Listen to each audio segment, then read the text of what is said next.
The air is unfit to breathe, and our food is unfit to eat. We sit watching our TVs while some local newscaster tells us that today we had 15 homicides and 63 violent crimes, as if that's the way it's supposed to be. We know things are bad, worse than bad. They're crazy. It's like everything everywhere is going crazy, so we don't go out anymore.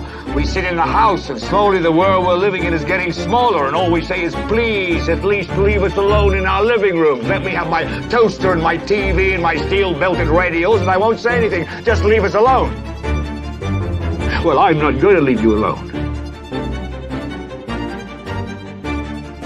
I want you to get mad.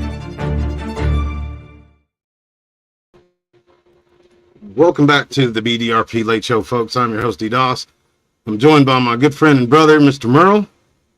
And tonight, we're going to talk about your favorite, the spirit world, supernatural Bigfoot, and all other ooky spooky monsters, as you can imagine. It's going to be an extravaganza. And I'll tell you what, folks, we hit, 3,000 views last night? Well, 3,000 something last night, but it went to 4 today. It was a big show, so for being gone for so long, it's pretty good. So I appreciate each and every last one of you guys listening. What's going on, Kat? Sister Kat's in the chat, and then there's some people sneaking around in the background. Sorry, I don't have a cool video for you at the very beginning. That was starting to become kind of a trend. Well, wait a minute. Yeah, sure I do. But the spirit world and supernatural Bigfoot. A lot of people think that Bigfoot is indeed a supernatural entity that can somehow transform its corporeal state to a spiritual one of its own volition. It can go back and forth between this world and the world in the ether. I don't believe this. I believe that there are things out there that can do this, but I don't attribute that to the Sasquatch that I've run into. I think it's some sort of a animal or a beast of some kind. That has a lot of stuff around it. So when you see the footage, people call it blob squatch. You see a lot of weird, strange corporeal faces or non-corporeal faces. That's what I believe is doing the cloaking as well. Where they're just kind of disappearing. I don't see them having the innate ability to do something like that because that's technology. You know, they're projecting what's behind them in front of them. How are they doing that with fur? Well, now that you mention that, there's animals that, I forget which one it is, that have fur that bioluminesce. Did you know that? That have fur that's bioluminescent? Yes. What? Yeah, I'm serious. It's some type of otter can do it.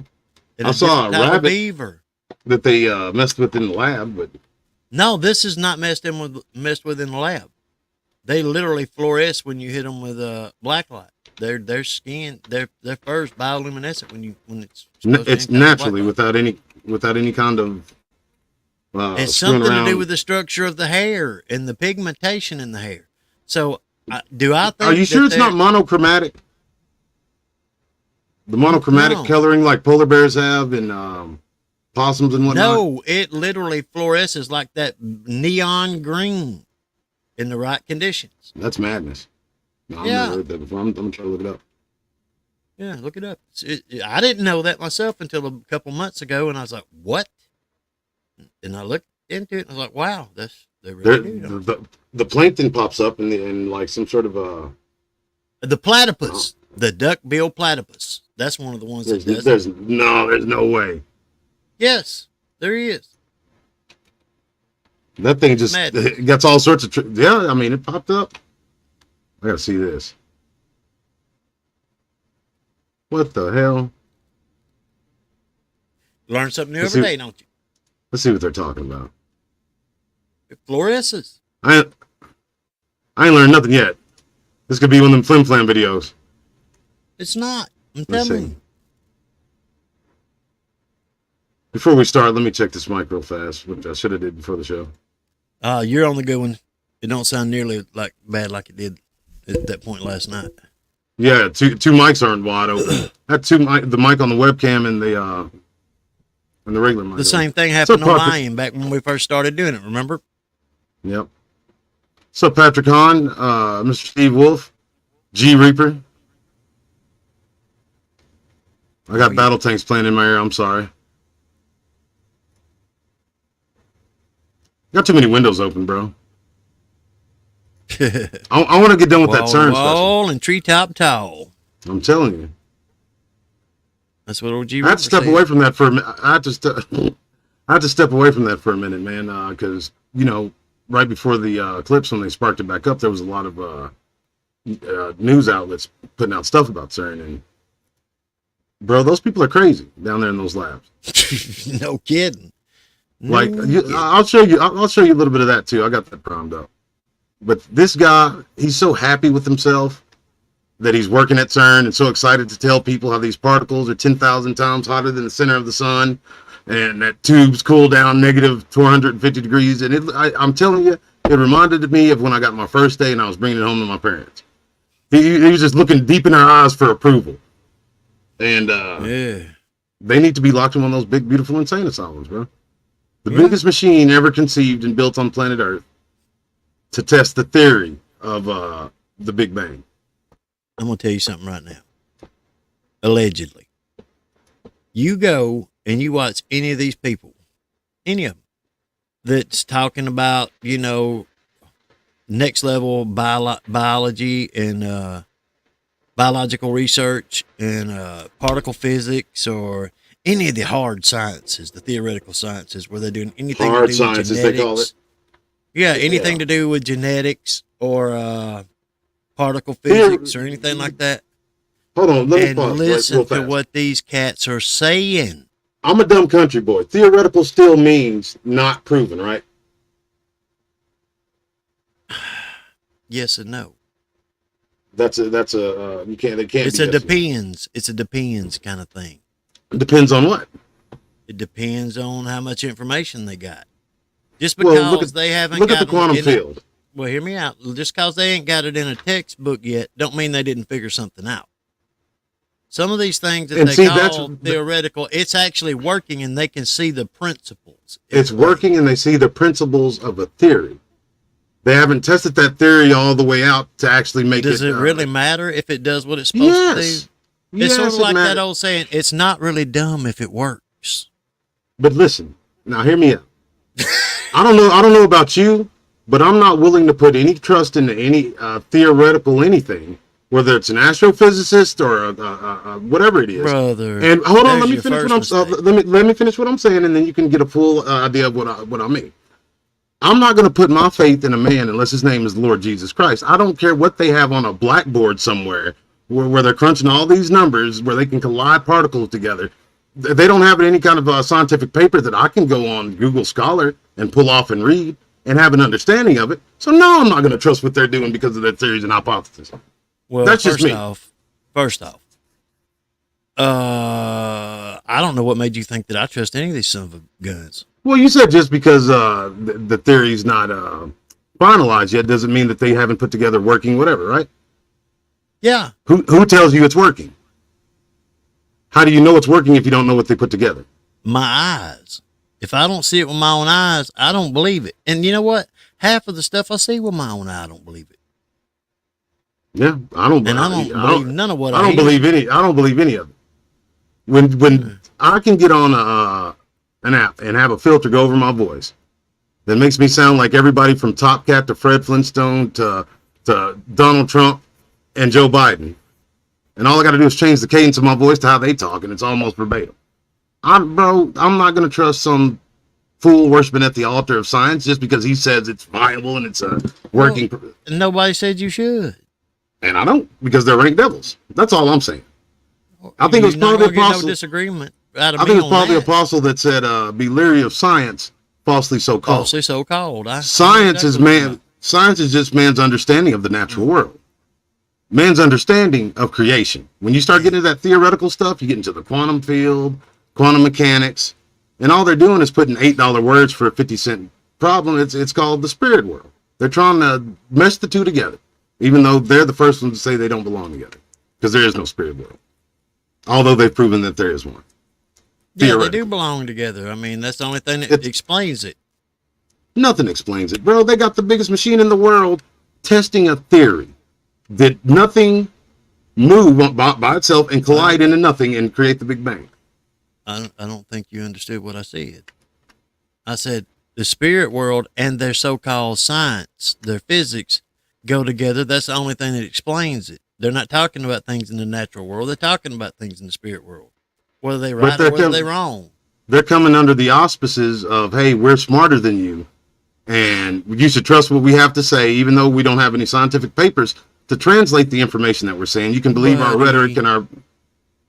Every person that's mentally challenged does that. We're supposed to just believe them. But not everybody that's mentally challenged is working at the most expensive scientific facility on planet Earth. And colliding particles together that they say open portals and you watched the movie Rain Man, didn't you? Tom Hanks and Dustin Hoffman? Probably. Yeah. I don't remember They need people like Rain Man there. They really do. They're like living human calculators, and they can do it so fast. They need Wreck-It Ralph there, bro.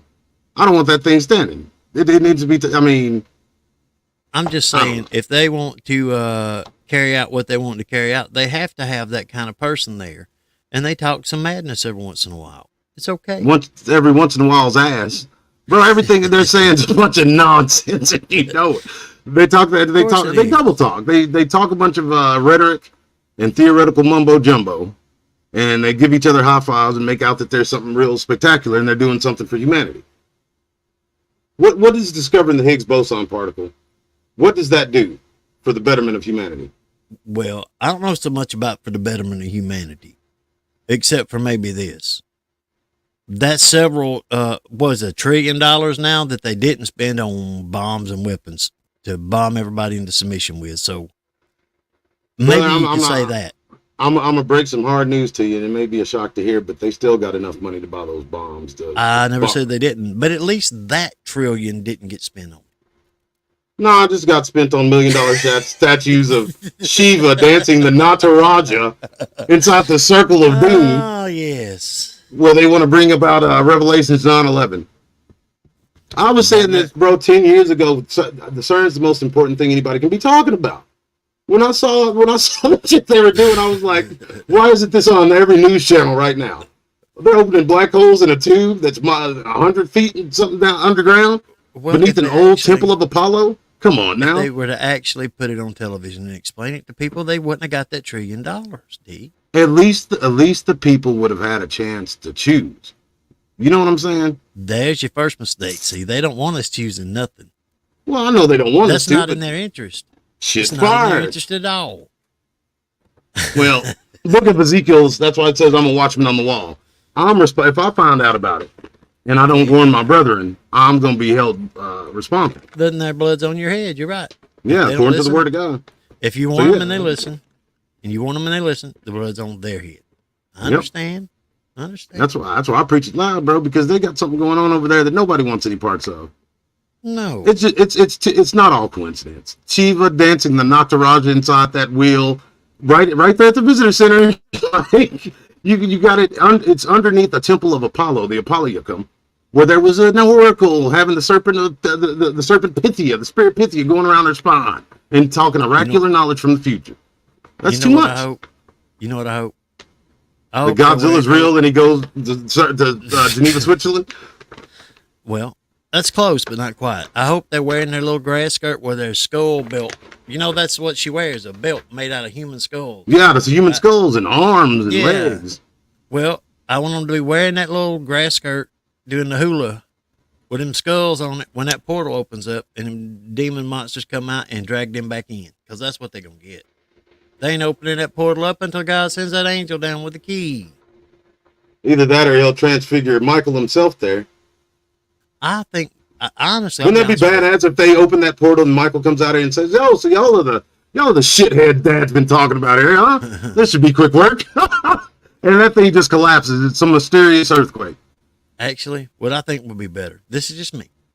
That portal opens up and the devil just reaches on out and says, "You've been knocking on my door long enough.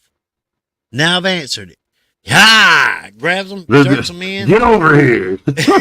And then the whole place blows up into a smoking hole in the ground. See, man, it's strange to me. You've seen Stargate, right? Oh, yeah.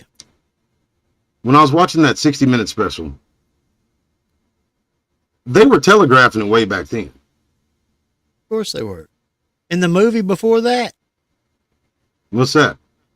there was a movie Stargate that was long before the television. Yeah, that's what I was talking about with the with MacGyver. I think MacGyver made it in the show. Either way, that's exactly what they're doing. That's what they've been doing. I think that thing was up and probably operational in that ziggurat over there. Of course. I'll just tell you right now, I listened to a show with old Tom Horn and Steve Quayle back in, I think, like 2010, wasn't it? That told about how the first place they invaded over there was that ziggurat, and that they took the engine from the Stargate. If they just took the engine, you got to think they already had it built. Yeah. They had something built in, but They they have didn't to- get they it up have and running blueprints. until after that. Yeah. No, You know they the had mold- it built. Oh yeah, They I had think the they built center it of back. it I think built. they were building it back in after World War II. Personally, Of course. That's when they've they been started working that building, thing yeah. for decades.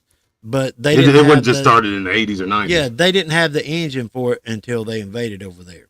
That was the missing part that they couldn't manufacture. I wonder what Daglaka is. That's what I want. From what I understand, it's the engine, the power plant. for Daglaka UFO is? things. Yeah. That makes sense. I'd be like old Doctor Who in that thing. I'd get inside that thing and we go to jolly old England and stop Jack the Ripper. Oh, yeah. I don't really think it can do all that, but. Bro, I think it's a I time don't know. machine. Well, it has to kind of be. Well, it's a time machine, but it's bending space and time. It's not like Doc Brown and the DeLorean. I think. I Yeah, think it's like it'll take you If you instantaneously. can do it at all, you can do any of it. I'm sorry. The only but you thing- have to be able to. if it's to be If you believed. can affect time, period. If you're bending space and time, then you should be able to go anywhere. But still, that's just a theory, though, because how can you bend space and time? I've seen the whole thing where you fold space and time in half and all that. There's no points, way yeah. around. There's no way around it. These things are moving distances.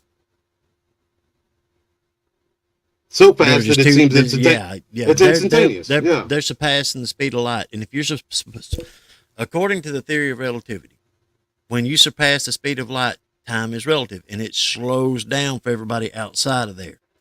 Yeah. Right?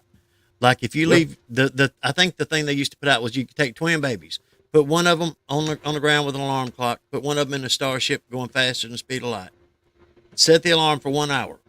That thing runs until the alarm sounds, cuts off. All right. And actually, I don't even think it was an hour. It was something like a minute. And you'd be the same. That one in the starship would be just a minute older, right? But the one here on the ground would be 60. Yeah. You see. Well, because we're gauged. If you the can way move faster than the speed of light and come back and be the same age as that baby, then you've But you can't come travel back through according to time. Einstein. You can go forward in time. You He said that you know- can't. He said that you cannot go back. I don't care what he said, he was wrong.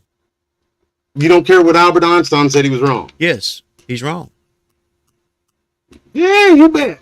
Stephen Hawking and every other physicist in the world has already I've said heard. no, I've he was heard wrong. Stephen Hawking. He got it backwards. He got it Yeah, backwards. you can move backwards and not forward because you don't know what time. I've heard all that. I believe No, Albert Einstein. I'm not. I didn't hear it. I'm telling you something Mhm. that you want to listen to. I used to install fiber optic lines. I know it. Guess what goes across fiber optic? I used to lines? punch cattle. Guess what goes across fiber optic lines? Data and information on a laser that can transmit it faster than the speed of light. On a laser. That's the transport mechanism.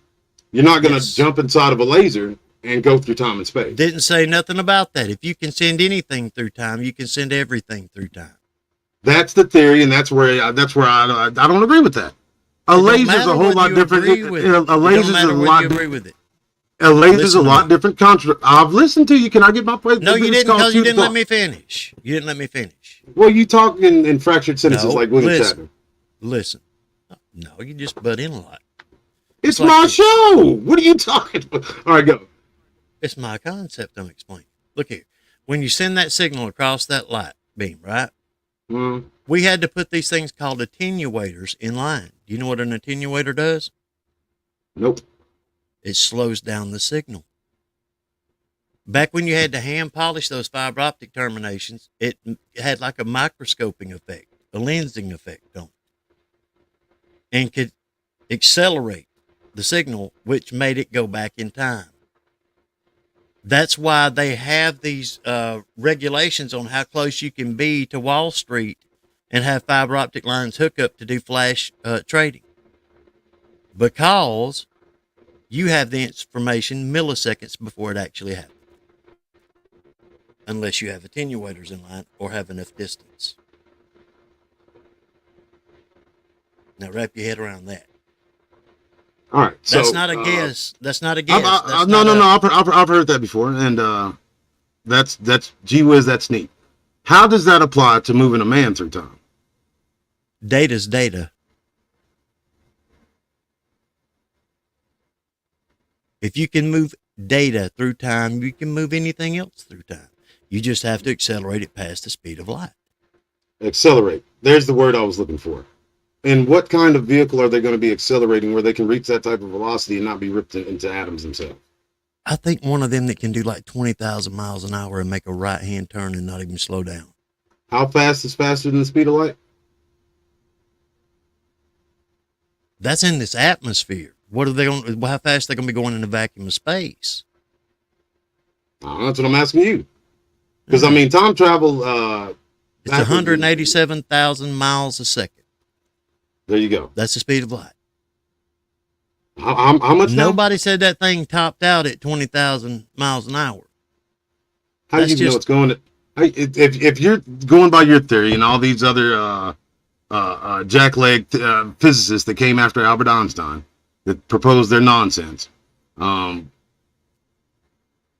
do you equate for that then? You see, it's all theories. It's all you got to add another theory. No, it's to not justify theories. that one.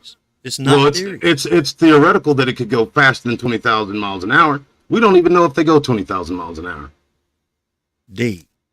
Are you kidding me? These crafts, I've seen them. They looks like they dart off like you turn on. You do realize there's this thing called mathematics. When you have a distance from point A and point B, you can triangulate and tell how far it is between two things, and you can time how long it takes it to go between those two things, and that gives you its speed. Okay, who was doing the number? Can be who was doing calculated. I understand all that. Who was doing the calculations? I think we're vibrating at a different frequency. Who was doing those calculations that you're quoting?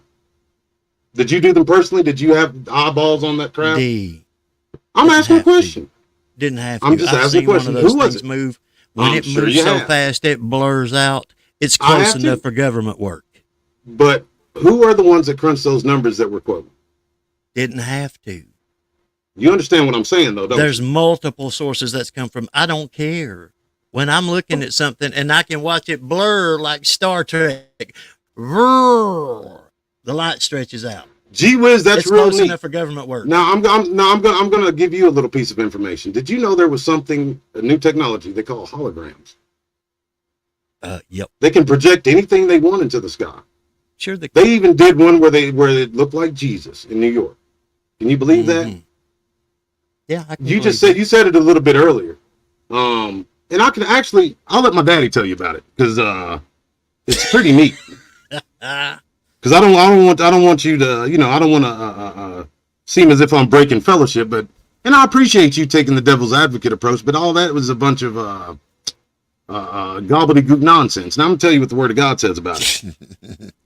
Go ahead. Because you're a bit lost in the sauce on that one, brother.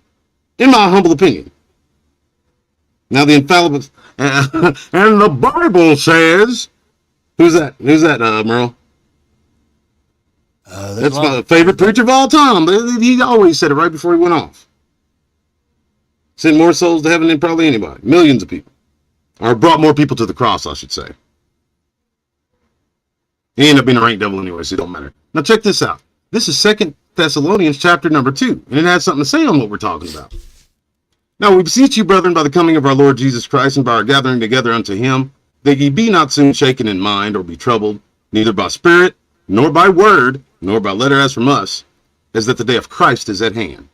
Let no man deceive you by any means, for that day shall not come, except they come falling away first, and that man of sin be revealed, the son of perdition, who opposeth and exalteth himself above all that is called God or that is worshipped, so that he, as God, sitteth in the temple of God, showing himself that he is God.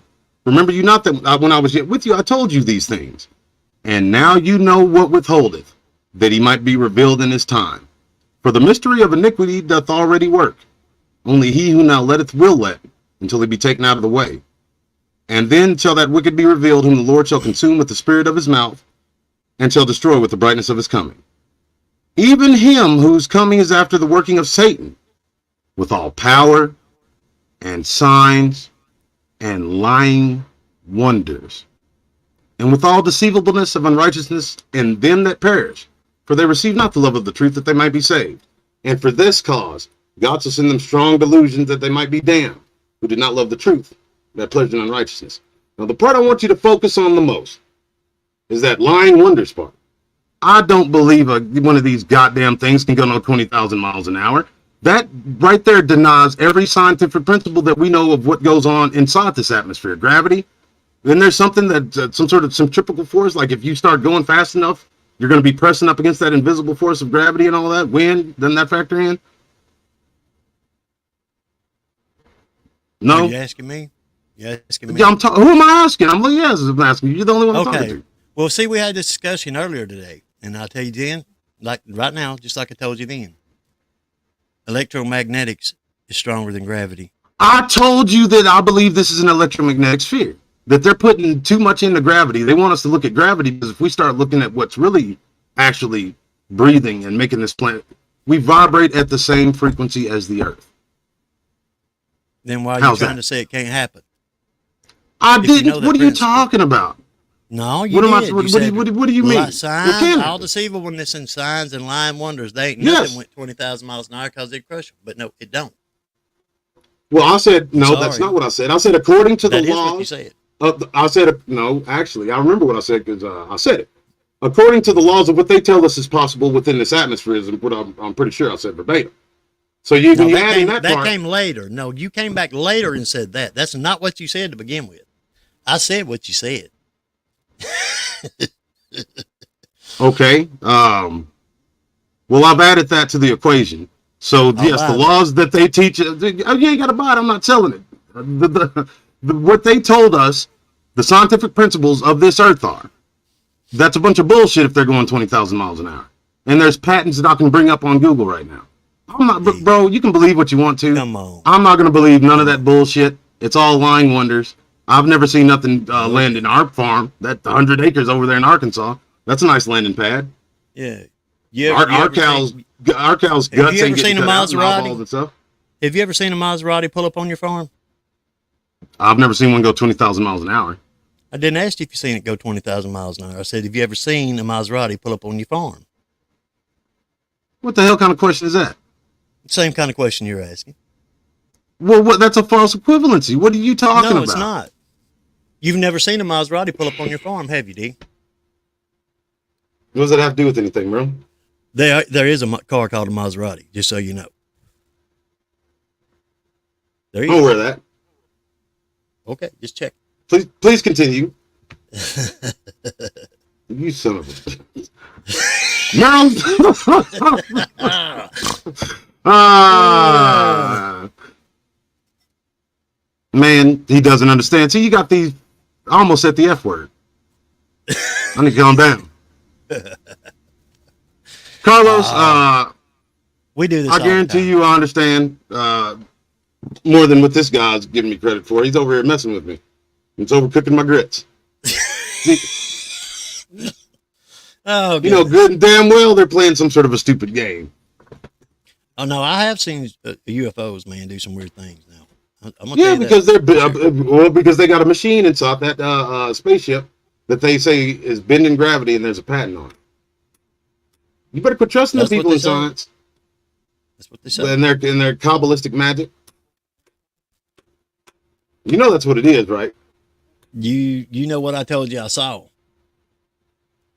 It's satanic black magic. Sick shit. You ever watch The Sopranos, bro? And Paulie, he went to go get his palm read or something, or he went with some soothsayer. And I'll play the clip for you. It's worth seeing. I don't know what that just popped into mind because that's what it is. It's satanic black magic. Things going 20,000 miles an hour and turning on a dime. Are you kidding me? But you know exactly what I'm saying, though. They've taught us in academia that gravity is the master component that holds it all together. Well, I think gravity is a small fraction. Why did they have to? Well, I'll tell you. Now you're starting to move into my way of thinking. You know what I'm saying? It's really simple because. Hey, hold on. We got somebody in here who needs some special attention. Hey, I think he's Carlos. joking around. I don't joke like that, son. You can get some yonder for all I care. I wouldn't even think about it when I was on the toilet. I'll forget your name. You know how many Carloses I've met? I worked in the oil field, son. He's messing with you a little bit. Yeah, I'll mess with you. But it's like this right here. They couldn't share that technology. Why couldn't they? You know darn well why. Yeah, I know. You ain't giving that to your. It'd be awesome if they did, though. Yeah. There's too many implications with it. You They know couldn't good and charge damn you a well. power bill. They couldn't charge you a There's power bill. private- They couldn't make you pay exorbitant. There's private prices entities for that use that gasoline. shit. There's private entities that have that. Yeah. IBM has a quantum. They were the first one with the quantum computer, bro. Lord knows what they were over there doing with it. No kidding. And the best I've heard it explained is they're reaching into a different dimension and pulling back their resources. Yeah. End quote. What kind of a resource? Well, think about it. They went over there supposedly in the Gulf War. I've heard this from more than one source, and basically did a Star Trek, teleported into dang old Saddam Hussein's room. Yeah, I heard that. You were telling me about that. Yeah. Bro, all the madness. technology that we see in the sky and all this weird stuff, I told you about the one old boy who said that he saw the witch taking everything in the living room and stuffing it into a bag. Folks, let me tell you this one. Yeah. There's this cat I ran into, and the spirit of truth moved when he told me this. Now, I'm going to just tell you straight up, this guy was what you call down south a jack boy. He was what would you call it? He was a thief. He was a jack boy. Yeah. And he was saying he went in these neighborhoods. His gimmick was he would go in these neighborhoods where people were moving out and wait until their truck left and then go in there and get and get a load for himself. I mean, just telling you the truth about it is what it is. So I took what he said with a grain of salt until he started getting into some weird details that he couldn't have known. This man wasn't getting popular mechanics in the mail, if you understand what I'm saying. Yeah. But he was talking about some technology that he shouldn't have known about, in my opinion. So he says he goes to this cul-de-sac neighborhood that's tucked away in what seems like the middle of nowhere. And he goes in expecting to do his, be a cat burglar. And he sees like lights. The only house with lights on is the one at the top of the hill at the end of the cul-de-sac. And he said even from the end of the block, you can see this woman like she's screaming and raising hell, and she's taking everything in the house, the couch, paintings off the walls, love seats, and she's picking these things up like they're nothing and stuffing them into a bag that's right in front of the window. And everybody's in their windows watching this madness take place. And he was like, oh shit, So him being an idiot, he's sneaking up just to get a better look. And then he says he notices a big wire, like that you would see at a concert that hooks all those wires together so they won't be all over the place. He said he saw a big wire that looked like a pipe going into the house. So he followed it, and there was a machine at the back of the house. He said it was as big as like a small central heat and air system. And he said it was buzzing, but it didn't really make any noise. And he started pulling switches. He said he opened it up, and I just started, to quote him, I opened it up, and I started pulling switches. And he said he pulled switches until he heard a pop. And he went back to the front of the house, and a light was on from the fire alarm or something, so he could barely see her. But she was in an empty room, and she was panicking. So there was nothing in that room to begin with. It was some sort of projection. Now, the reason that made sense to me is because in this place called Guyana, the devil's preacher, they called him, named Jim Jones, took a bunch of black folks. There were people of all colors, but they're primarily black folks that he had went across the South and in California and picked up and said that he was taking them to a precursor to Zion, where everybody would be treated equally. He was a Baptist minister, and they believed it. And he went over there and started. All right, he's a bishop. Yeah, he was a bishop. Oh yeah, he was a bishop in the good old Church of the Process. Yep. I think it's about time to roll that out on him. You know what I mean? It's time to start giving some big portions. Yep. We'll tell you about Church of the Process down the road, because that's heavy duty. Hey, I thought I erased this bullshit Carlos talking about. Hey, Carlos. No, I'm gonna be nice. I'll be nice. That's the same one. No, yeah, all right, good. I know it is. I forgot to delete it. But in any event, he said he pulls this cord, goes around the front of the house. This woman's panicking. She looks over and sees him, and she takes off out the back door. Now, you know this is the natural instincts of a criminal, because he just instinctively gives chase. He said this woman's done something she didn't have any business, and he didn't know what he was going to do with her when he got her. But he said she felt like the bad guy, and he chased her, and a van rolled up through the grass now, because this is the end of the cul-de-sac. A van just kind of appeared and rolled up, and she didn't stop. She jumps in it. They slide open the door. She jumps in, and they take off. And, bro, that's one of about 4 stories in the same area. I think I told you the name of the town, where there was some weird witchy stuff going on. Yeah. Either that or he's crazy. No, man. They use stuff like that operationally to test it out on people. And that's the reason I brought up Guyana and Jim Jones. Jim Jones had a gentleman with him. It was his right-hand man. And I don't think it was Dulles. And I know it wasn't Hunt, but it was somebody who was involved. He was one of those plumbers. He was involved in all that stuff up on Capitol Hill with CIA and covering up stuff. Yeah, like G. Gordon Liddy or one of them. It may have been Liddy. I don't know, but damn. Maybe it was Dulles. But it shows him on one of the Dulles was the head of the CIA. Dude was the head of the CIA. He wasn't on the field. You sure? Yep. Hmm. His brother was the head of the Nazi intelligence agency, and he was the head of the one here.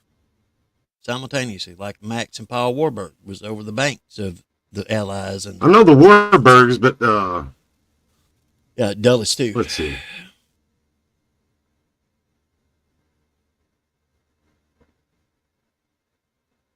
I thought I just heard somebody knocking on my door. That's crazy.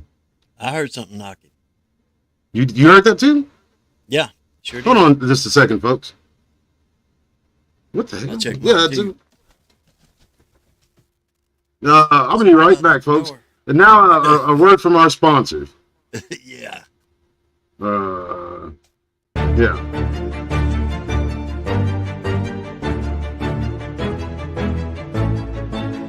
We know the air is unfit to breathe and our food is unfit to eat. We sit watching our TVs while some local newscaster tells us that today we had 15 homicides and 63 violent crimes, as if that's the way it's supposed to be. We know things are bad, worse than bad. They're crazy. It's like everything everywhere is going crazy, so we don't go out anymore. We sit in the house, and slowly the world we're living in is getting smaller, and all we say is, please, at least leave us alone in our living rooms. Let me have my toaster and my TV and my steel-belted radios, and I won't say anything. Just leave us alone. Well, I'm not going to leave you alone. I want you to get mad.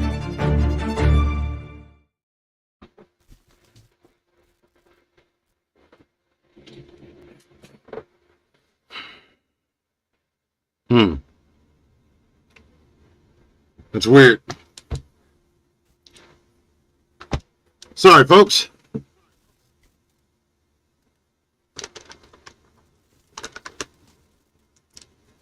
Well, it's a little late for a caller, isn't it? Yeah, that's what I think. Wasn't nobody at my house. Wasn't nobody here either.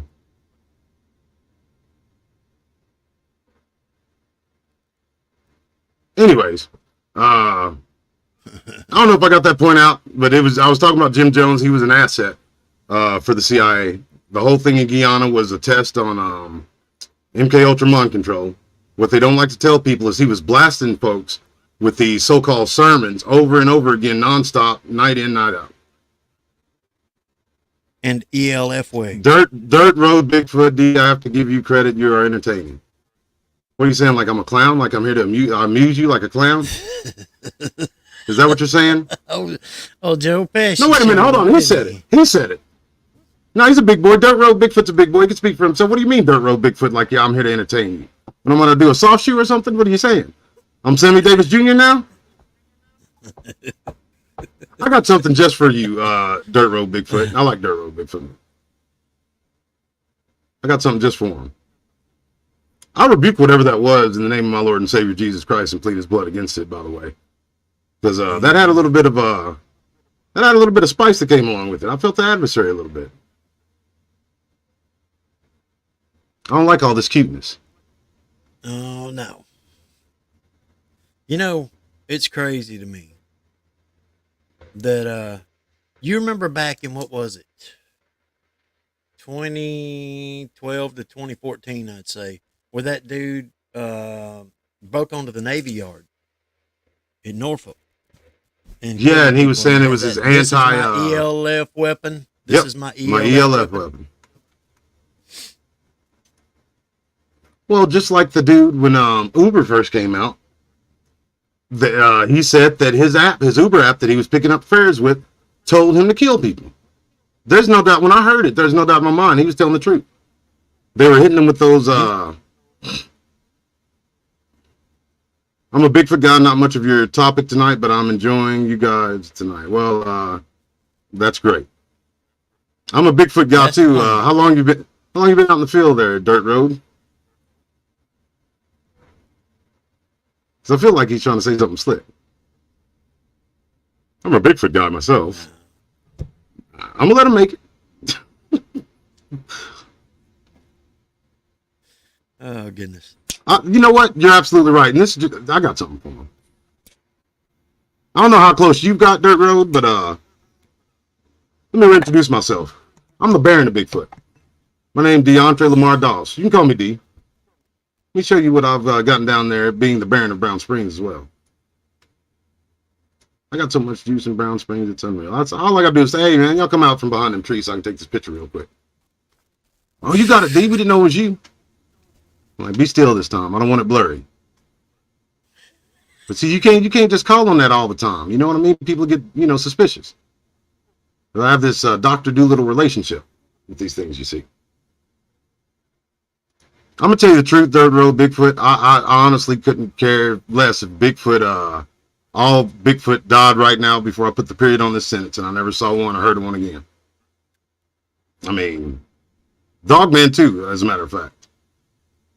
It was a long time ago that my meter kind of tipped over the other way, because I noticed, and I was starting to care more about this abominable, ugly monster out in the woods than I was the people that it affected, and that bothered me. That's why I'll come on. That's why I'll make something about CERN, or because I was seeking the truth of this world that they keep hidden from us. And there's more truth than just Bigfoot. Everybody should know that. Leif Erikson was talking about that. That's the tip of the iceberg. That's just a one little door opening onto a bigger truth that leads you to a lot of bigger truths. And they're all big truths, bro. Places. Yeah. But what it highlights is our ignorance.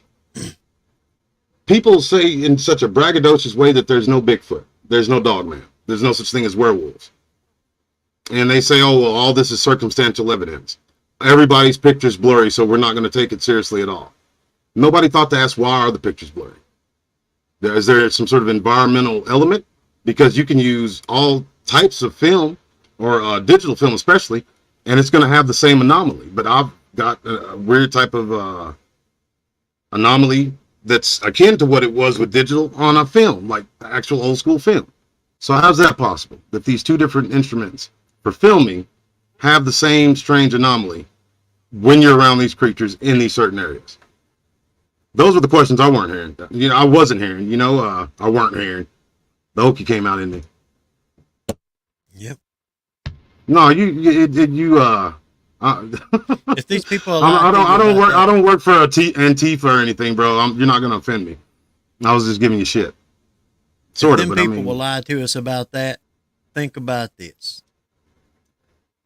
If they know the truth, and you know, if they're in the government and they get all the reports on everything, they know the truth. And if they'll lie to you about that, then they'll lie to you about anything. It depends on what part of the government, bro. You know what I'm saying? I think everybody at the Department of the Interior and all its little branches know. I don't know if they do or not, but I know this. The ones at the head of all them things know. Yeah, not everybody needs to know. The postman don't need to know or care about Bigfoot. You know what I'm saying?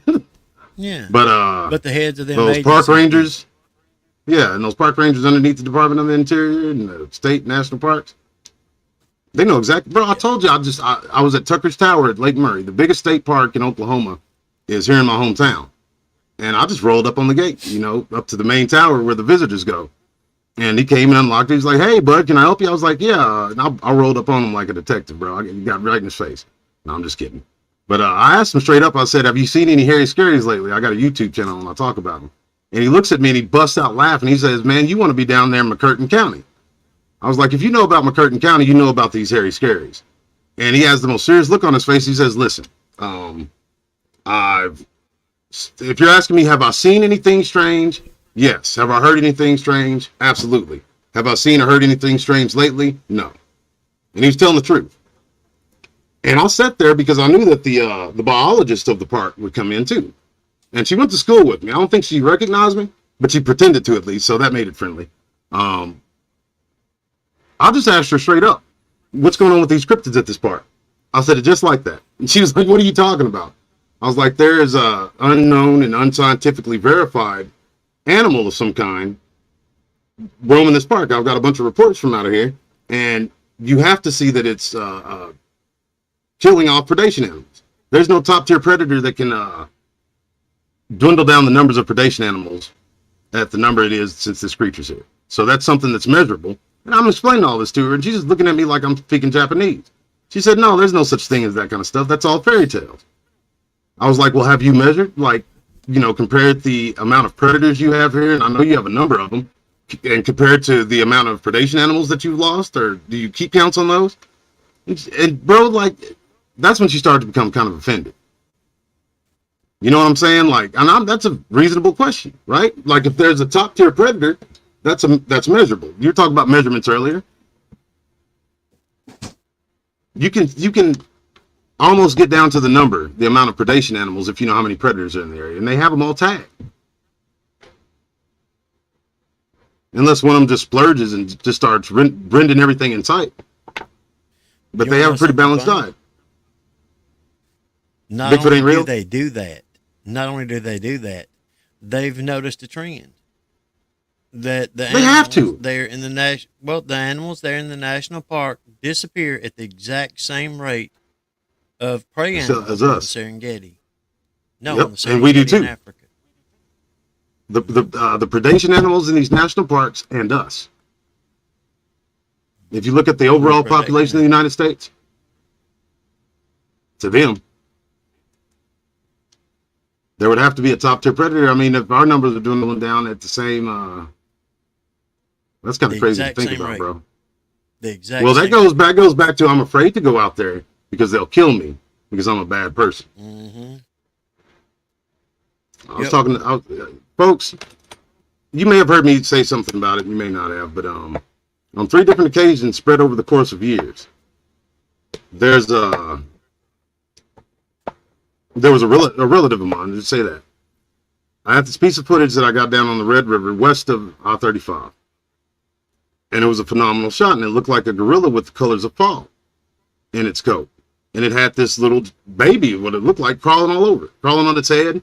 And I showed it to this relative, and I was like, "Do you see this?" And this person was in their drink, and they were asking me, was I at a zoo? They're trying to convince me it's a gorilla. And I said, "No, gorillas' coats don't change with the seasons and the foliage." And then they noticed that there was nothing in between me and it, because I zoomed all the way out and zoomed in. And they asked, like, why are you in there with them things like that? And I was like, I don't know. They don't bother me. But I told them if they didn't believe it, I could take them to the exact same spot and they could see what I saw and they believe it for themselves. And this person that I'm related to said, I'm afraid to go because they'll kill me because I'm a bad person. And verbatim, that's what they said. And it just hit the ear strange because nobody really talks like that. Who talks like that? And you know, there was a time, kind of change of atmosphere, but I put it out of my mind. It was just weird. You know what I mean? Flash forward about 3 months later. The best friend of my girlfriend at the time, who was this dude, he preferred the company of men, allegedly. And he was in it, he was in his drink too. And he was talking a bunch of madness. And I don't even know why I did it. Now, he was being annoying. I just wanted to show him some crazy stuff to see his reaction. And I asked him, did you see that? And he was like, yeah, it looks like a gorilla. But and he knows gorillas' coats don't change.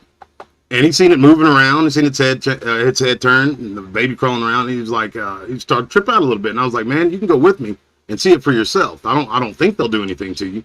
And he's like, yeah, they will. They'll kill me. So I can't go with you because I know they'll kill me because I'm a bad person.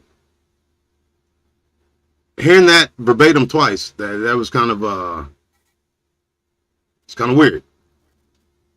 About 2, maybe 3 years goes by, and I'm talking to I'll just tell you it was Duke Sullivan. I was talking to Duke Sullivan, and I was going into Dollar General. And if you listen to Duke's show, he does a good job over there. He's like me, he's long in the tooth. He likes to explain things and he likes to be thorough. And he was telling me about a pretty well-known Bigfooter. He's a Native American gentleman, and he goes on the res in his state, and you know they're pretty much right there. And he was telling his 2 cousins, like, y'all are supposed to have already seen this. Y'all are grown, and y'all are supposed to know all about these things. Why don't y'all go with me tonight up in them hills, and you can see them finally? And this is 2 people now. These 2 brothers, about a year or 2 apart, grown men. And they were looking at each other and muttering around. And they said, no, we can't go up there with you because they'll kill us because we're bad people. Now, folks, if you can explain to me how these 3 people, who nobody talks like that. You know what I'm saying, bro? Who talks like that? My cousin. Okay. You have to get it. They're going to kill me because I'm a bad person. And this is just my opinion on it, folks. I think that's something they felt in their spirit. I think they had something in their heart, and they knew. And I'm pretty sure of it. You know what I'm saying? They knew. And I think they were telling the truth. I've had a couple cousins and a friend say the same thing to me. Bro, there's some people you wouldn't be able to drag. They'd turn and rend you if you tried to drag them into the woods. You'd have to hit them in the head with a club and let them wake up in the woods before they go with you. There's people that tell these stories in this field that won't go out in the woods with them, and you know it just like I know it. Yeah. Yeah. I guarantee it. I personally hadn't had to deal with them, and I'm thankful for that. So I would have whooped the fire out of somebody. They'd get me all the way down there on the river, and they're like, oh, I'm a spooky spooky, and I got the heebie-jeebies. I can't go in. But I'd feel it, though. You know what I'm saying? I didn't take that one old boy past that threshold where they are. And they wanted him gone, man. They were encroaching on us the whole time to the point with the alpha female. These things may be supernatural. That's why I said supernatural Bigfoot. Because there's some things that I can't explain, man. The alpha female was every bit of 8 feet tall. Had to be 700 pounds. She was all there. She was built like that wrestler China. She was a female. And she was thick.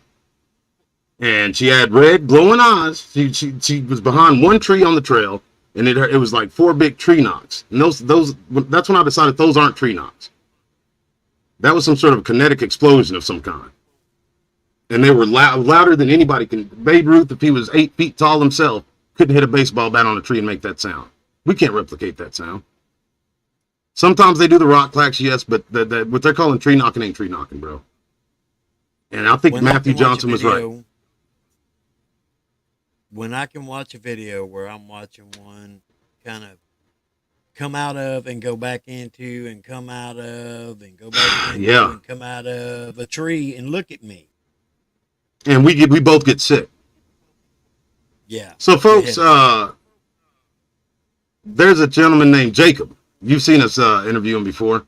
And there's an interview we haven't put out because I'll tell you the truth about it. I'm not going to say I haven't put it out because there's some stuff in it that I don't want to expose y'all to.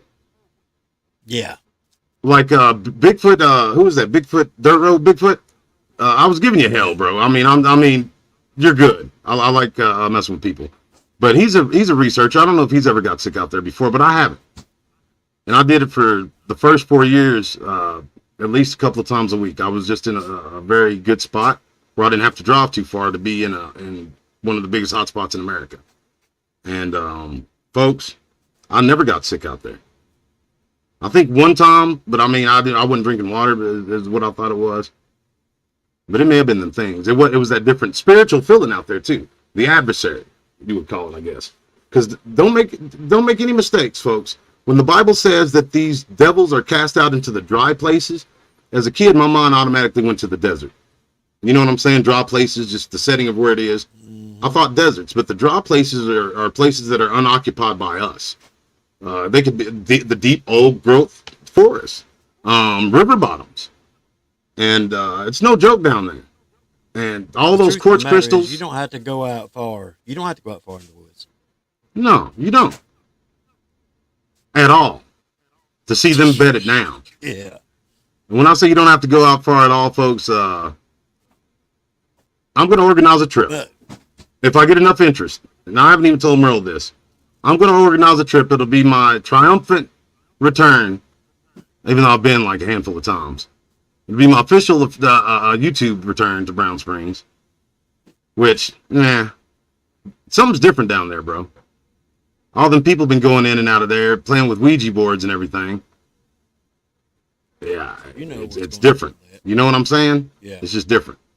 Oh. Well, right. That was one of the things I was going to say here. Look, you know it, and I know it.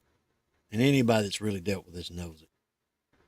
There are the animals, like you're talking about.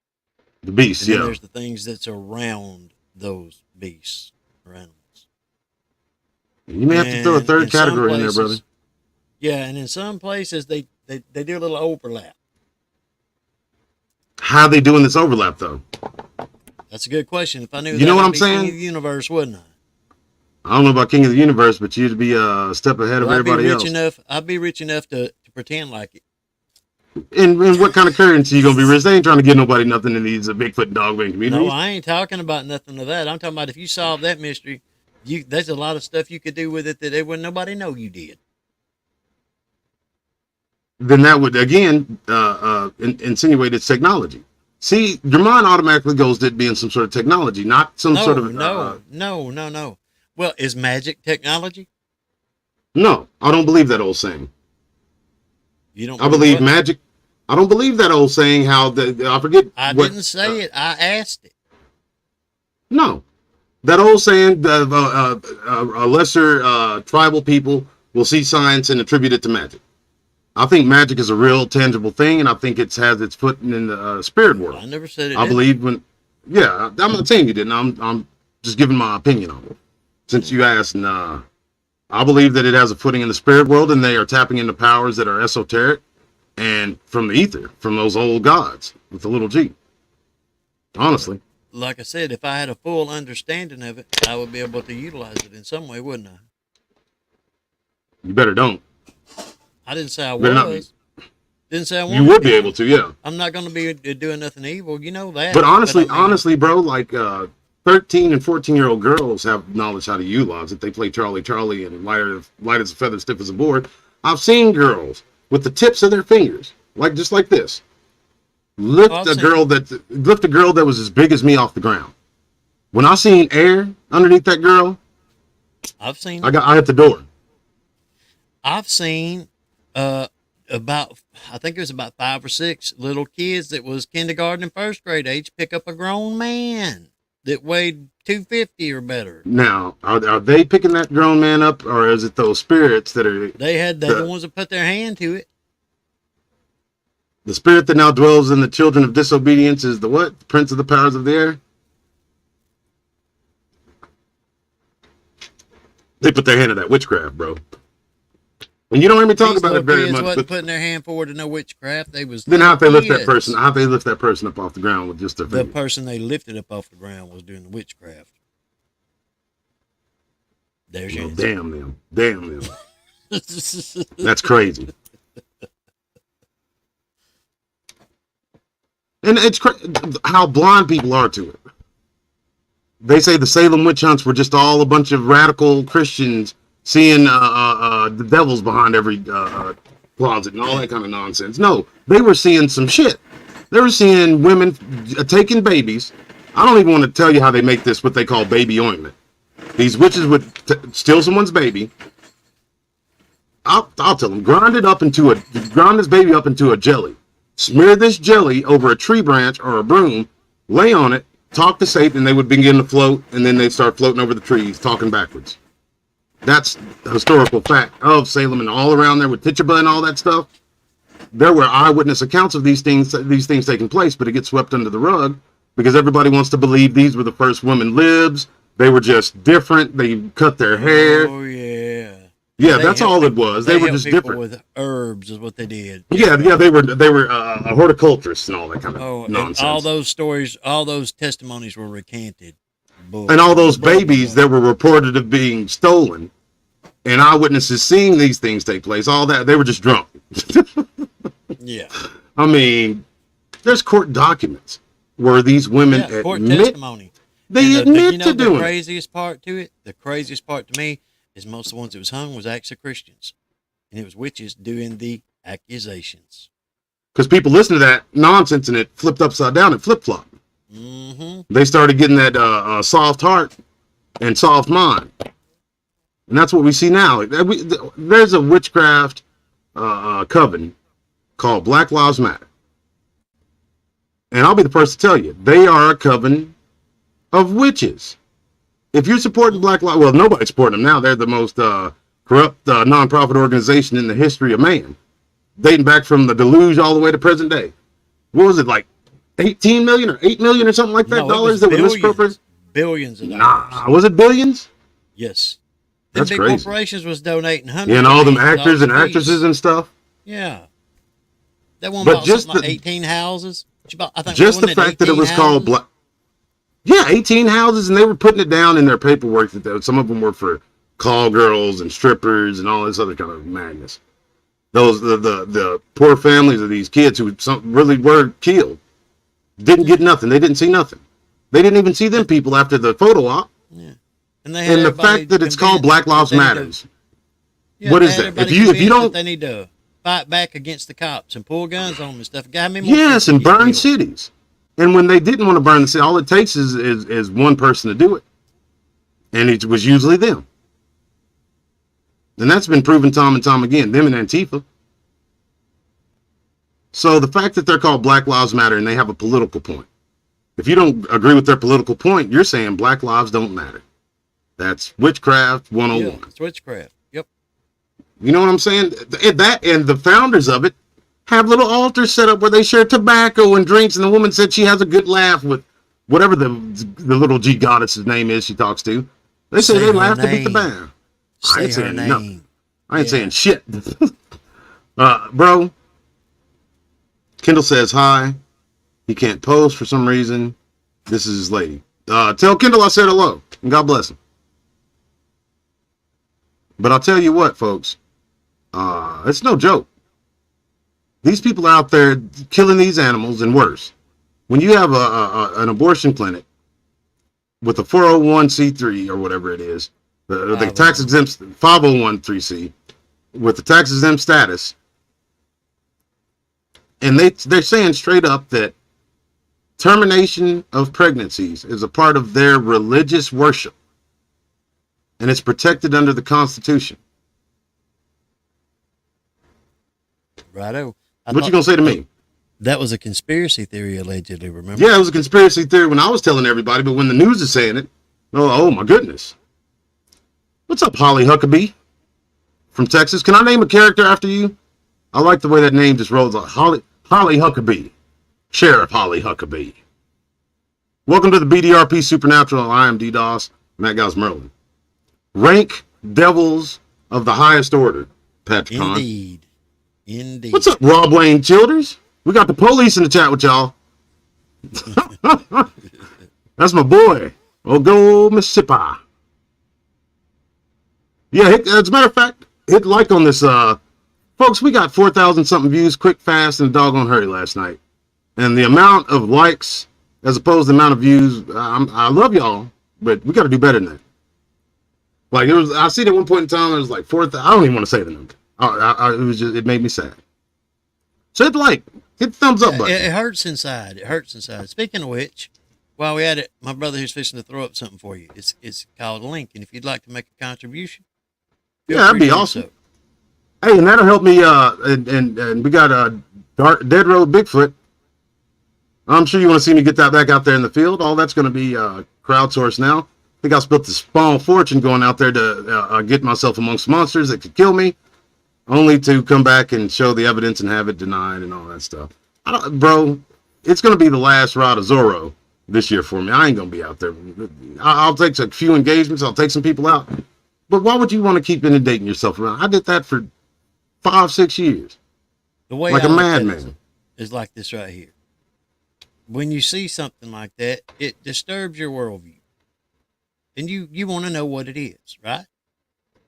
That's a normal reaction. Yeah, but I can't lie and say that. I can't lie and say that was my reason, bro. I didn't say yours was. I'm just saying for the normal person or the average person. Well, that's why I see something like that. There's something wrong with me, bro. Nobody wants to go around the monsters. Well, people feel them things come in the woods. They walk the other way. Well, that's the thing. A lot of them people don't feel nothing. They just saw something. They don't know what they saw, and they want to know the truth. Some of them didn't even see it, and they see these shows and they hear about it. And they say they, man. And see, that's what I don't like, man. It turns into like a fad. Check it out. Yeah, they gotta go out there and check it out. And hey, I understand that. I don't. Just imagine you've seen these shows on YouTube, but you never seen one, right? You wouldn't be curious. No, I watched that Finding Bigfoot show, and I knew they were real. My mom told me she grew up over there in about Falcon, Arkansas. That's not the question. That's not the question at all. I said you never seen one, and you don't know, and you see these things on YouTube, people talking about it. You're gonna be curious. Probably, maybe. Okay. Well, I was, because when I saw Kirk Stokes stuff, before anybody's like really, and outside the Patterson Gimlin film. And yeah, it made me curious enough. He reached out and we started correspondence. Yeah. Well, so they want to go out there and check these things out. Well, okay. You can only check something out so long after you find out it's real. After you see it for yourself and you've seen enough pictures, you've heard enough stories, you do enough research, and you come to a conclusion at some point. You're right. That's why I set it up to be a project and not a team. Or, you know what I'm saying? It was the Bigfoot Dogman Research Project. That's what BDRP stands for, if anybody didn't know. When the question gets answered. There was a beginning, and there was an end. I'll tell you, you want to know what the moment, I don't think I've ever told anybody this, the moment I knew it ended for me, and I kept going past this, but when I was really done with it, and I was just kind of going through motions, that's when you saw me do a whole lot more late shows and stop going out as much, is when I saw that alleged Dogman thing. That messed me up, bro. Yeah. I stopped talking to anybody from the community for like a couple of weeks. I didn't want nothing to do with it, because that was what I saw. Wasn't anything what people was. I'd seen it in my footage.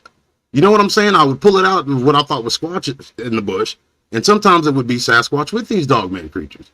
But this thing walked through the tall grass it had the tail of a cat. Like, you know what I mean? It wasn't what I thought it was going to be, or what I had in mind of seeing. It was messed up. And it brought an atmosphere with it like those Squatch do, but the atmosphere it brought was sadness and fear. And I was like, this stuff is some... I don't care if every Bigfoot, not to cut you off, but I don't care if every Bigfoot is just some sort of a physical beast that may be inherently good, or it could just be some... Just like us, it's able to make decisions. You know what I mean? It has some sort of small understanding of good and bad. There's that other stuff out there, bro. That old world Indian magic. And it's real. especially here in Oklahoma. I think that thing was a skinwalker or a werewolf or something. Dirt road Bigfoot. I can see you having a hard time with the Dogman. I get that.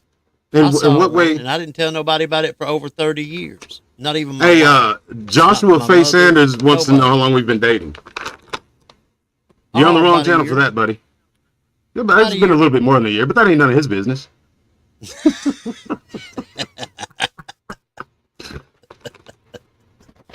Oh, goodness. You have too much fun on there. These people really think they're doing something hurt somebody's feelings. I'll tell your mama on you, boy. You're supposed to be in bed anyways. Don't you got church in the morning? Take your young ass to bed. Yeah. It's like my nephew, bro. They be dog cussing each other, video games and stuff, talking reckless. Oh, yeah. My kids do the same thing. My youngest was ready to beat the other two down. Wasn't about a month ago. You heard it on the phone. Yeah, he's about to smash him. It was hilarious. He's about to smash him, bro. I heard that seriousness. Jefferson is apparently the Bigfoot capital of Texas. Huh. Jefferson, Texas. Where's that at? Where's Jefferson, Texas at, Holly? I'm about to go steal somebody's research area. Paris, Texas, I heard is live and popping too. Where'd my Bigfoot boy go? My fellow you know Bigfoot. where my research area is? Yeah, right. Yeah, in your yard. It's ridiculous. Yeah. You and Coombo, man, I couldn't be walking outside seeing these things at the end of my porch. I'd plug its ass, bro. I'm just gonna tell you right now. I don't see why Coombo didn't. I would have went out there blasting. Brother, I've told Coming what to did my I tell porch. you? You take that buckshot and you put it somewhere close to their buttocks, as old Forrest Gump used to say. I'm gonna have a slug in one side and buckshot in the other, and I'm gonna aim right for his chest. Well, believe me, there's a slug right behind that buckshot. Buckshot's just to help them move along. That's all. I'm gonna help him move along, all right. Looks like it's East Dallas. Huh. I think you're right. Man, don't get it twisted. There is Bigfoot in Dallas County. I think they're pretty much everywhere. Everywhere there's a creek and some trees. And the creek don't even have to have water in it, bro. Yeah. Remember I saw this creek just right down the street in the middle of town. It was 7 feet up with glowing eyes blinking at me. And Sweet Luna was going bananas, bro. Yeah. That's in the middle of town across from the old 6th grade center. That's now a daycare. Yep. Yeah. Behind a grocery store. That thing could have threw a rock probably through the back door of the grocery store. It's crazy. Yeah, you don't have to go out in the deep dark wilderness to find these things. No, you don't. And that's the flim flam that a lot of research has been pulling. They'll wander around where you can't, because there's no noise out there anyways. And they'll turn off their vehicles and they'll be right inside the tree line in this opening and rub some dirt on their face and cook up a good sweat by the fire and act like they're really doing something spectacular. Man, Yeah. that's the problem with the so-called Bigfoot community. It ain't no community. It never has been in 10 years I've been doing this. There's little factions and fractions of people like doing things and ingratiating themselves to one another. And that's all it is. There's no opinions. There's nobody going out in the woods no more. You know what I'm saying? Like primarily going out there, they'll go once a month or once every other month and tell 80 hours worth of stories off of that one experience. I can't get behind that. Well, there is somebody that's doing it. I don't think Who? he's going out real far. You know darn well who. Oh, Zasky? No, Jacob. Jake. Oh, well, man, no, see, that you can't call that researching because it's at his job. He's just going to work and clocking in trying to do his. I'm pretty sure you don't want to see them things. I'm talking about people that are actively seeking them out. I said he wasn't going out that far. He actually is in there Going pretty out there far with him. on that property. Yeah, well, he's going in there with that camera and taking them pictures of them. He's going a hell of a lot further than I go. Oh, you're talking about? I was thinking about other Jacob. You're talking about the young Jedi Master. Yeah. Oh, Jesse James. Yeah. That dude. We got to get him back on the show and get an update. That's craziness. I'll put that show up, man, but I don't want what happened to us to happen to other people. You know what I'm saying? Yeah, that's buck wild. Because I'm telling you, I got sicker watching that piece of footage of that thing moving in and out of that tree than I ever have going in the woods being close to these things. Yeah, and this is right there, stabilized footage. It wasn't motion sickness, I promise y'all. No, it was a face of an owl that was made out of light. It looked like moving in and out of the tree and blinking, and when it blinked, lights would go off in its eyes. And not just and I can't say it anymore. Several of them big hairy monsters too, and faces going in and out of the tree. And then and in the middle of this like grove of trees or something, it looks like it's midnight black in there, and all these faces and just start appearing and look like they turn physical. There's even one clip in there where you see it looks like a werewolf. All you see is eyes and teeth. Yep. See, man, this is the kind of stuff this is why they didn't talk about that aspect of it. I feel crazy. I got the footage on my computer, and I feel crazy talking about it. I feel like I'm, you know what I'm saying? I feel like I'm lying, you know, because it's so crazy. And if you show they'll tell you you're lying, and they'll say you made that. You made that on something or another.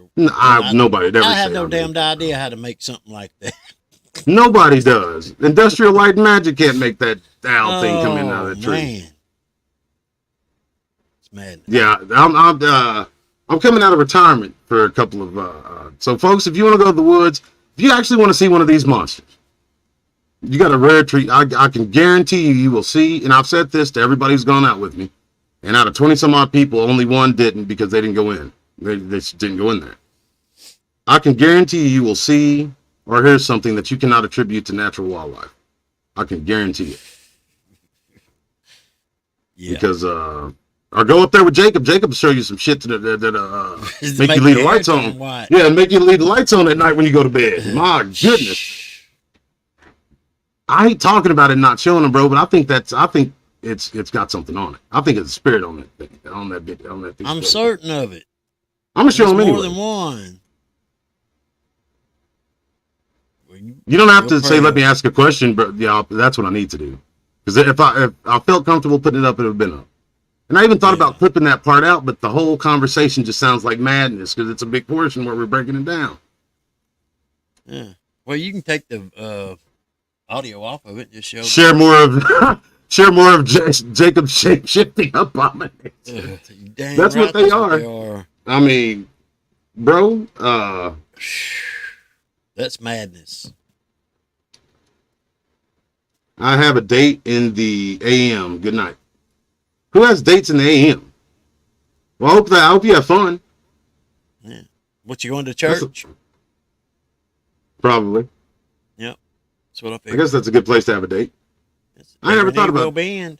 Every knee will bend is the name of the thing. That makes sense. Mark and Mel are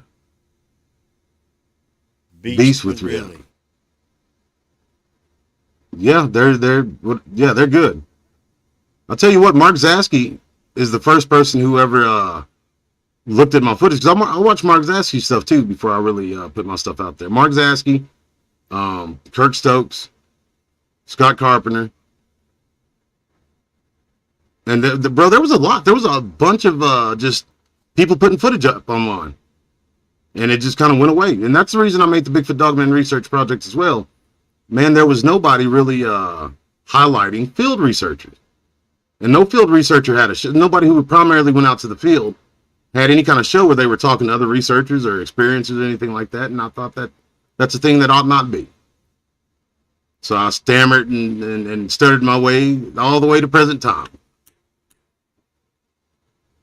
And I'll tell you what, this Bigfoot community, they'll turn and rend the shit out of you over public opinion. You'll fall out of favor so fast it'll make your head spin. and it's snaky too. It's like a den of vipers.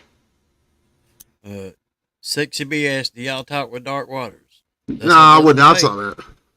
Yeah, that's our brother in the faith. Like, yes. That's a crazy question, kinda. Not really, when you think about it. Well, he's over there going hard in the paint. That don't mean, He's like an android. He just goes into a broom closet when he's done with work. You know. Every knee shall bow to the Lord. Baron, you should start a Bigfoot fan club. Yeah. Why? There you go. Hey, y'all want the YouTube or not YouTube channel, the Facebook page? I was supposed to put up last night, but I forgot about it. Y'all can have it. I'm gonna give it to y'all, and I'm just gonna jump out of the group and give the power back to the people. Yeah, that'll work out real well. It will. You've heard that great speech of all time. The power that they took from the people will return to the people. Okay. Hector is going to be running 3 Honda Civics with spoon engines. What? Yeah, I was reading that and wondering how that I don't, man. He's in China. You tell Hector, I had I'd have had a highway patrol set out for him. Is what I'll do. They're like kids. You have one on your show, the other ones won't come on because of it. Yeah, I mean that's something. I mean, I'm not gonna play them stupid games. And they say, oh, well, we don't want DeeDoss and Bigfoot because he's black. Nobody's ever said that, by the way. It's like this right here. I don't think there's anything that there ain't any field, let's say, in the world that there ain't people in there that likes to spread cooler gossip and do all kind of crazy stuff. I gotta stop you. I worked in many fields, like where I wore a suit to work and I wore jeans with cow shit all up and down the ankle. Bro, I worked every job and went to the head of the line at every place. There's no field, none whatsoever, that I've ever been in or even heard of that's anything close to this Bigfoot Dogman cryptid stuff. It's its own monster. You've never done any commercial fishing. Obviously. I live in Oklahoma. We're not going to go commercial fishing in. Yeah. No, I have not. They can't be as demonized as some of these people, though, bro. You know, they'd be out there floating above the water, grabbing the fish with their teeth. Listen to me now. I'm telling you. It ain't so much anymore since the government put all the commercial fishermen out of business, except for the Vietnamese immigrants that live over in Battle Battery. But back in the day, well, it sounds like that's real commercial fishing. When there was real commercial fishing, you've never met a more superstitious group of people in your life. And I'll tell you something: there's a lot of men I can see out that. on boats. Then they never come back. You get out there on that boat and you go to acting a fool. Well, you just have yourself. What are we talking about? Where did that come from? Well, it's the truth. And then are you insinuating some of these Bigfoot people need to have accidents, bro? Because that's what it sounded like. No. Oh, okay, all right, good. Because they'll probably do that on their own. Yeah, what I'm saying is that it did happen with a commercial fisherman, and them captains would get on the radios and gossip like little old ladies. And bro, I bet they were pull the boats superstitious. up to each other. Yeah, and they pull them boats up and drop anchor and have a there's a word for it. I can't remember what it was, but basically it's everybody comes out and brings out some beer and they hook the boats together and have a ho daddy. Yeah. A ho daddy. Everybody goes to just talking. Oh yeah. Just talking. But see, I mean that's I guess you're right. That's primarily men gossiping around. But they're not satanically energized like a lot of people in this field. Don't bet on it. Some of them were. Some weren't. Some good Christians. That's a shame. They'd be the ones going overboard. There's monsters in the sea, too. Like I said, I was born smack dab in the middle of Oklahoma. I don't want nothing to do with the ocean and sea. I'll tell you something. You know, they tell everybody the trilobite lived 65 million years ago, and they show you this thing, right? That thing's alive today. Yeah, they call them horseshoe crab. It's the same thing. Bro, I've seen with the exact thing you're talking about, the one that they said was alive 65 million years ago, somebody grew one in their bathtub. And they put some sort of potassium or something in the water with it when it grew, and it made it grow to a ridiculous size. Yeah. No, he's not black. I'm black and I'm proud. Say it loud. I've worked on jobs with my feet in my hand, but all the work I did was for the other man. James Brown's the man, bro. Yeah. I would have been singing that song if I was back there in '68. Are you kidding me? That came on the radio. I'd have pulled over on the side of the road. Start doing the hot potato or whatever. I'll start doing the Lindy Hop. Who's that? I'll look white. Yoda. Yeah. You're lost in the sauce for real. What do you... There you go. I'm black and nice as spades. What do you mean? These people on here are crazy. It is Saturday night, ain't it? No, it's Sunday now. Y'all got to wake up for church in the morning. Y'all need to be sobering up. I look white. What are you talking about? They used to have a radio show back. I don't know if they still got it, but back in the late '90s, early 2000s, the city I was working in, they had this thing they called Drunk Bitch Friday. And it was a radio talk show, right? And they would let these drunk ladies, let's say, call in. And, I'm rude and you say I look white, you jackass. Bye, Felicia. Bye, Felicia. Sorry, I didn't mean to interrupt. Go ahead. Yeah, and they would let these ladies call in and tell all kind of stories and talk all kind of madness, and it was hilarious. This whole field is madness, bro. You know that, don't you? Yes, I do. We're a bunch of grown people running around in the woods, playing out like we're Dick Tracy and Batman, looking for monsters that aren't supposed to exist. That if they got a hold of us, they'd rip us up like paper mache. Yeah. You know what I'm saying? Like who? That. I'll tell you why I don't go out looking for them. I came to a conclusion many years ago. I would leave out my granddad's house. We were a bunch of bachelors living together. Me and my granddad and my cousin one time, 25 years ago, a little better.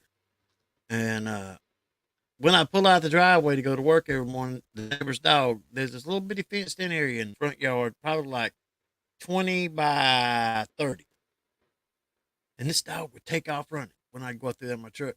And that thing would run right to the end of the fence, and then it would sit there, and it would just wheel around in a circle and just start running in a circle like it was going to catch me, right? When I'd leave out there. And I thought to myself one time, if that dog ever got out of this fence and he was to catch this truck, what would he do with it? He'd run the shit out of it. He'd tear the tires up. No, he would try to bite the tire, and I'd run over his head and crush it. And it doesn't really want to catch the truck though. No, it better not want to catch it. No, bro, I know what you're saying. Have you ever seen one of those dogs outside of a fence that want that truck? They'll run up next to it and they'll get to it and they're like, oh. And they'll bark a little bit and they kind of turn around and mosey on back home. That's just like the average researcher. The average researcher don't want to see nothing.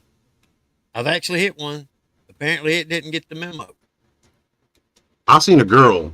This is completely off topic. It's kind of akin to it. Seen a girl going down the road. It was her and I guess her cousins or kinfolk in the back of a pickup truck, like good old Okies do. And they went over the railroad tracks and it was a pretty big bump. And she was holding her puppy. They had a litter back there, and the puppy just flew out of her arms, and there was somebody following her real close. Ba-doom, doom, doom, doom. Hit the puppy. The puppy gets up like a real savage and just looks around and waits for him to come back. That's crazy. I bought that puppy from him for a $10 bill. Then I gave it away because it kept pooping in there. I couldn't train it. But I figured that it was something special. Like it got ran over while it was sitting on cross ties. It didn't have a broken bone, didn't yelp. Yeah. Well, think about this. All these people talk about they want to be the one that gets their statue put up. They got the picture of Bigfoot or the body or whatever. They don't want a part of that thing. You can't have no picture, bro. You come in there with the picture with anybody, they're going to laugh at you. You got to chop off the hands, chop off the head. You're not going to get a whole body out. I planned it. You're not going to get a whole body out unless you have an extraction balloon like they used in Vietnam and Cambodia. You do. You know what I'm saying? There's federal laws in place that if you were to do that they would put you in prison, right? If I was to do what? No, there's not. There's a hunting license down here in Oklahoma. Don't you know? There's a federal law in place that protects them, and if you touch one of them, you're going to prison. Let me tell you something. There's something called the Constitution. Yeah, old man Lincoln. Old man Lincoln cannot step on my rights as a true Southerner to go out there and kill Bigfoot when my state offers a license to do so. Yeah, you keep on. From my cold dead hands. Yeah. Now, anyways, like I was saying, it ain't like they would ever violate the Constitution or anything, is it? No, and whoever told you that's a lie and the truth ain't in them. This is the greatest country on planet Earth. Why would they ever dream of trampling on our constitutional rights? Who told you they did such things? That's a darn good question. I'd like to know the answer to that myself. You're a little bit lost in the sauce on that one. No, of course not. There's fair trials in this country and due process, and you're innocent to proven guilty, and a whole lot of other wonderful things. Yeah, they'll never put you in there and tell you, I'm gonna put this confession in the cell with you, and you're gonna sit here on contempt of court till you sign it. Yeah, or else. All right, Rob, I'm glad to see you stopped in, brother. Yeah. I don't care where you was going. I know where you're about to be going. Yeah, your plans have changed, sir, or madam. Good day, sir. Oklahoma, it wasn't just Oklahoma that offered a bounty for one. It was a private individual, a businessman named Thomas Carmine Biscardi, who offered $1 million for the live capture or retrieval of a dead body. Now, if you want to get a body out of the woods, you ain't gonna be carrying it out of nowhere. I'm trying to put y'all on game. What you need is at least 3 of those extraction balloons from Vietnam. One could, I think, lift 3 people or 2 people. So let's say 4, just to be on the safe side. You don't want to get it up there and it don't get past the trees. You're in trouble. So you get you those 4 extraction balloons. This is a 4-man operation. As soon as you knock it down, you're on top of it, putting those extraction balloons to it, and you're ripping those zip cords. It's up in the air, and you're getting some yonder because they're coming for you. 5% of the American population believes that they get abducted by aliens regularly, and thought, sent this big study at Harvard. You're absolutely right. I don't think that they believe they did. I don't think that it's aliens taking them, but they're somebody's taking them. Yeah. And I say somebody. There was a Harvard professor that put out that, he's the one that did that study. They killed the shit out of him. Allegedly, in my humble opinion. And at the same time this man was being killed in a car, in a pedestrian accident, walking across the street, another man with the exact same name in jolly old England at the exact same time was ran over. I forget the professor's name, but he was a Harvard professor. He appeared on Oprah, all these places, and he was proposing some theories that they'd probably make them a little bit nervous. He was talking about the true essence of these alien encounters and how it's partially spiritual, but it's still happening in reality. How these things are talking inside people's heads. And they have some sort of telepathic communication even before the event takes place. Just like Dr. Stephen Greer is telling people to go and pray and meditate in the desert somewhere. And I've seen footage of it, bro. Lights just pop on in the sky. And this man has doctor in front of his name. Mm-hmm. And he's telling people to pray to these spaceships. And they show up. Yeah.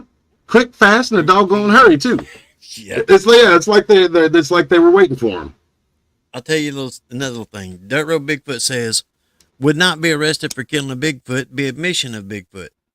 Do you have any idea, brother, how many people are tried on national security cases every day, and you don't hear a word of what they was charged with? It never will. They're being held incommunicado. There is never any admission of nothing. They just go to prison. Yep. And the people around them sign non-disclaimer agreements. If they break that agreement, guess where they go? Not to Disneyland. If they even tell anybody that their family, anybody in their family tells people, well, they came picked up like, for instance, they come and just black bag old DeeDoss and do a national security trial on him for whatever reason they decide. And I happen to be there and I see them snatch my brother D. If I was to go and tell somebody, hey, the government took D, will they pull up and they arrest me? Yep. For treason and for anything else they decide to throw at me and say, we told that's treason and sedition right there. Yeah. You wasn't allowed to say that. So now we're going to take you down to Guantanamo. And they even passed a law. You can look into this. Don't take my word for it. They passed a law back right after 9/11 that said that they can indefinitely detain you and even kill you. It was a trial. 3,000 page act called the Patriot Act, and So yeah, it's the most unconstitutional, un-American document. yeah, ever written. Yeah, or ever even perceived. In fact, if you were to It's try crazy. to write a law like that, anytime before 9/11, you'd probably be put in prison. You darn sure would if the founding fathers seen it. If JFK seen it, he probably put hands on somebody. Yeah.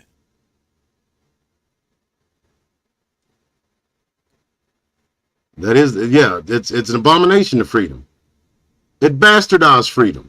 It made freedom in America multiple choice. It's freedom until you start collecting rainwater, or until you start stockpiling food or water bottles or toilet tissue. You're a terrorist if you do these things. Or say the wrong thing. Or say something that goes against the status quo. Yeah, the thing about saying about a public figure that's in government, that one was the one that was troubling for me, because the reason they gave was so audacious and crazy. Man.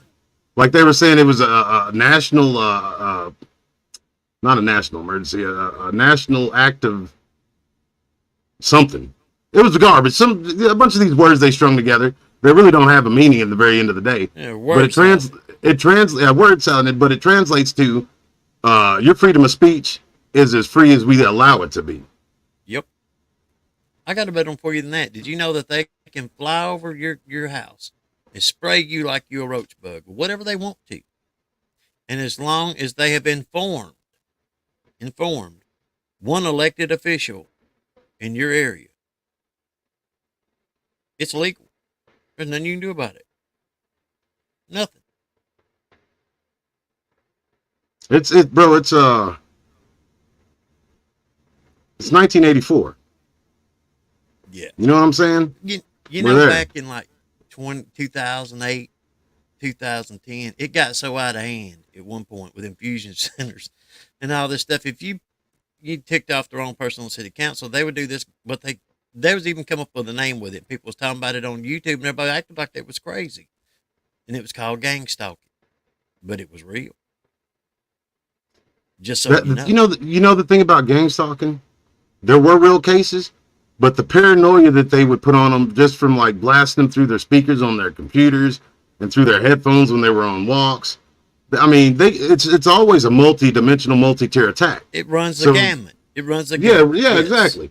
So you don't even really have to if you put somebody in enough paranoia and anxiety, the pedestrians will gang stalk them. Everybody in the world will be against them.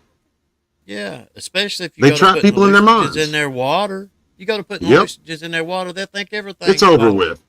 Yeah, everything will be following them. It's over with. Yeah. You can't, bro. If you do that to somebody, that's instant madness. No kidding. They're seeing Lord knows what and perceiving it to be reality. That's a terrible thing to do to somebody, but they did it.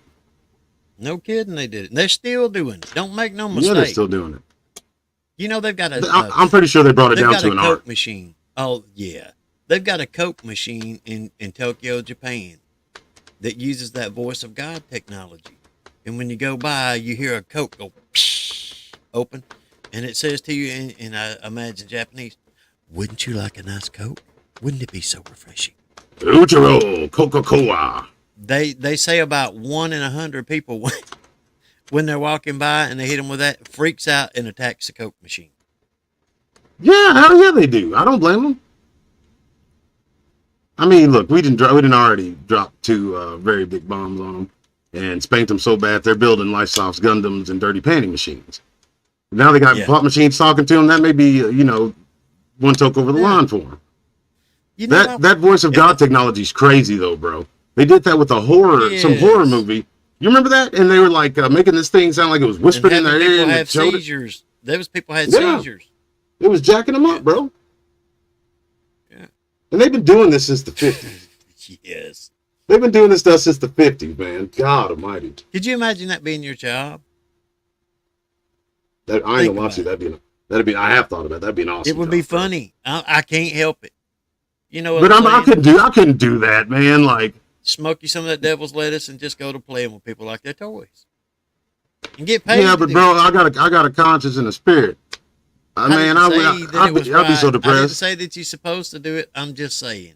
Imagine the old man before You'd you have get to. saved. The old man paid to do it. Oh, the old man wouldn't have done it. The old man wouldn't have done it, bro. I'm telling you. Oh. Some little old lady walking past a movie with some horrifying demonic. Some demonic. little old lady. No. You don't get to pick nothing. Yeah, you don't pick nothing. That you get an assignment. They're going to say, okay, this guy was talking about Bigfoot too much. He's showing too many pictures. We need you to bombard him with so much technology. That's right. They tell you. Or we're going to make this app vibrate at a certain frequency for this person right here, this particular person, and you're going to feed this man information that he's going to go and kill people, and he's going to blame it on this app. I'm sorry. I wouldn't be able to, after hitting the time clock and having a bagel and some coffee. Back to what I was saying. Yes, they give you orders to do that sort of thing, but how many people do you think rode right on past that person they told them to kill and found some Bluto style bully? You know what I'm saying? That, just some muscle bound jerk that they was like, yeah, I got this. Yeah, but man, I don't think it happens. But they're attacking enemies of the state. They're attacking people like us, and you know it. I didn't say they never did, but I'm telling you. I understand what you're saying. Just having some fun with it. You know they was.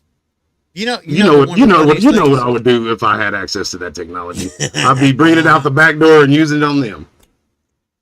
I'd be like, I don't know, it broke down. I'll send it down to maintenance.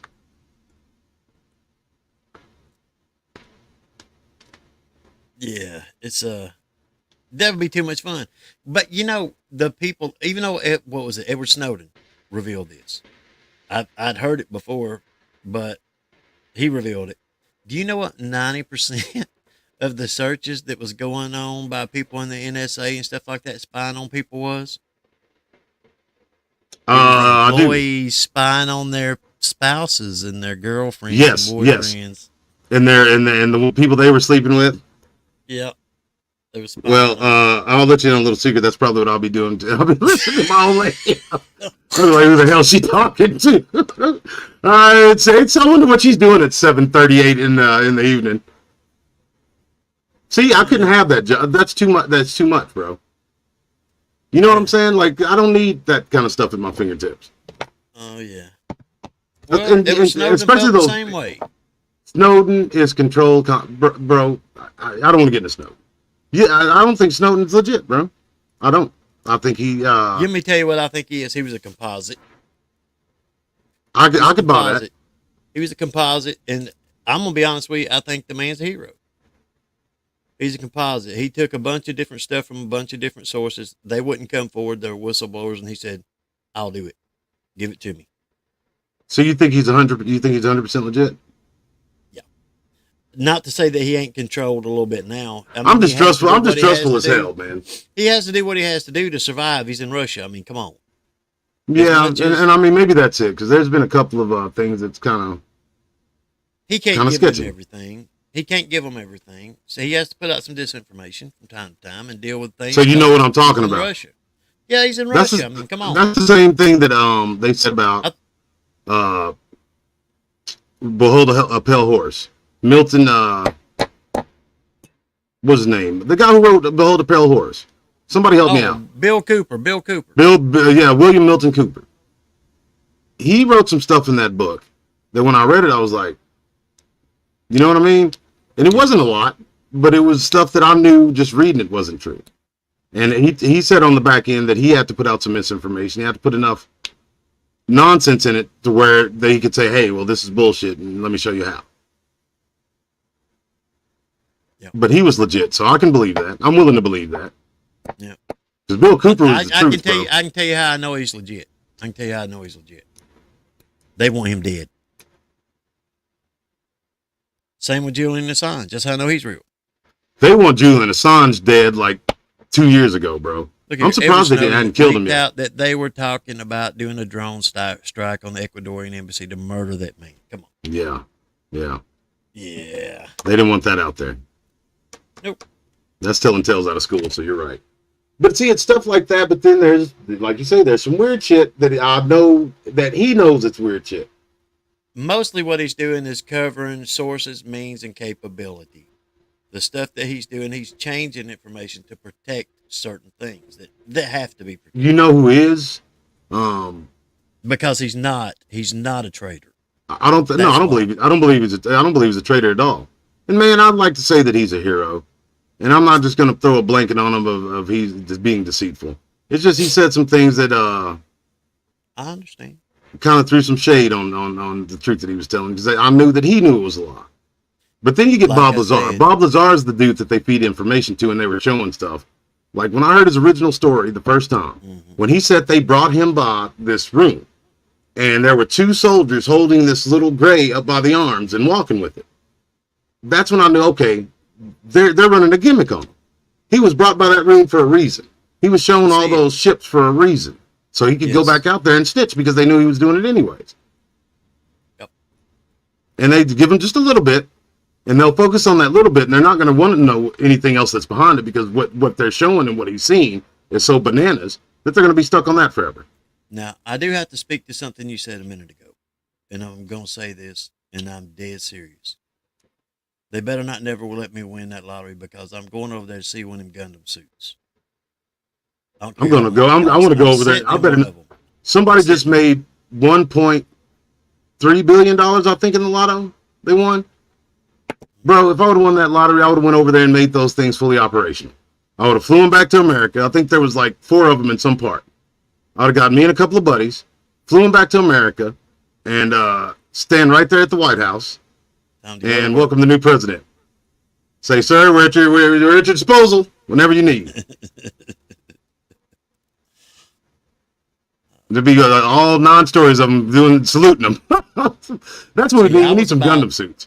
I was about 9 or 10 years old when the first Gundam things came out, and I was bitten immediately. I was hooked on. Well, how can you not be? Right then, I knew I needed one right then. See, it's a giant robot you steer around.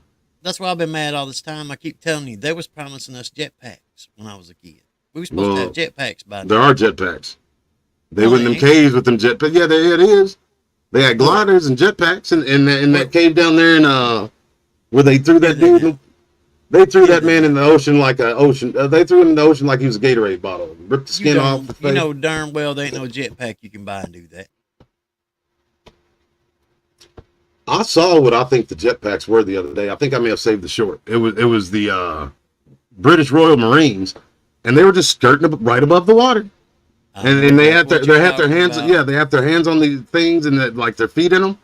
Bro, they look pretty slick.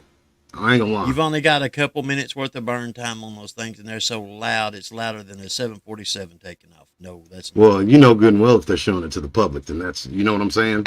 Yeah. What do they got behind closed doors? Like you said, they were phasing in and out of Saddam Hussein's bedroom, apparently, and that was back in the early 2000s.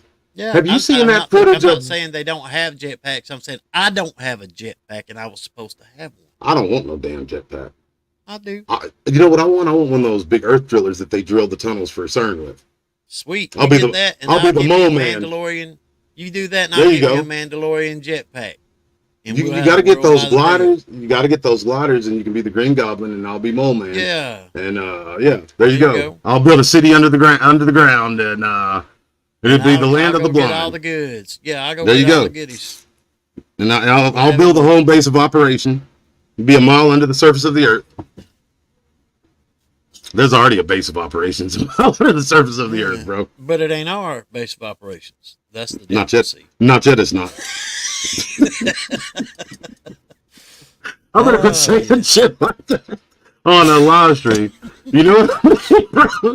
That's probably what that knock on the door was earlier. All right, Mr. Doss, you've been going about this for a long time. We're gonna need you to kind of. I think we need to talk. I think we need to have a talk with you, buddy. I'm gonna invite him in and pour him a cup of coffee. I'm gonna say, man, I'm glad y'all came. I was sending so many signals. I was just like, I was warning y'all about this community. I want my jetpack. It took you long enough to show up. If the CIA is listening, I will go out and murk every last one of these cryptids for you if you need me to. I know how to get close to them, and they don't mean nothing to me.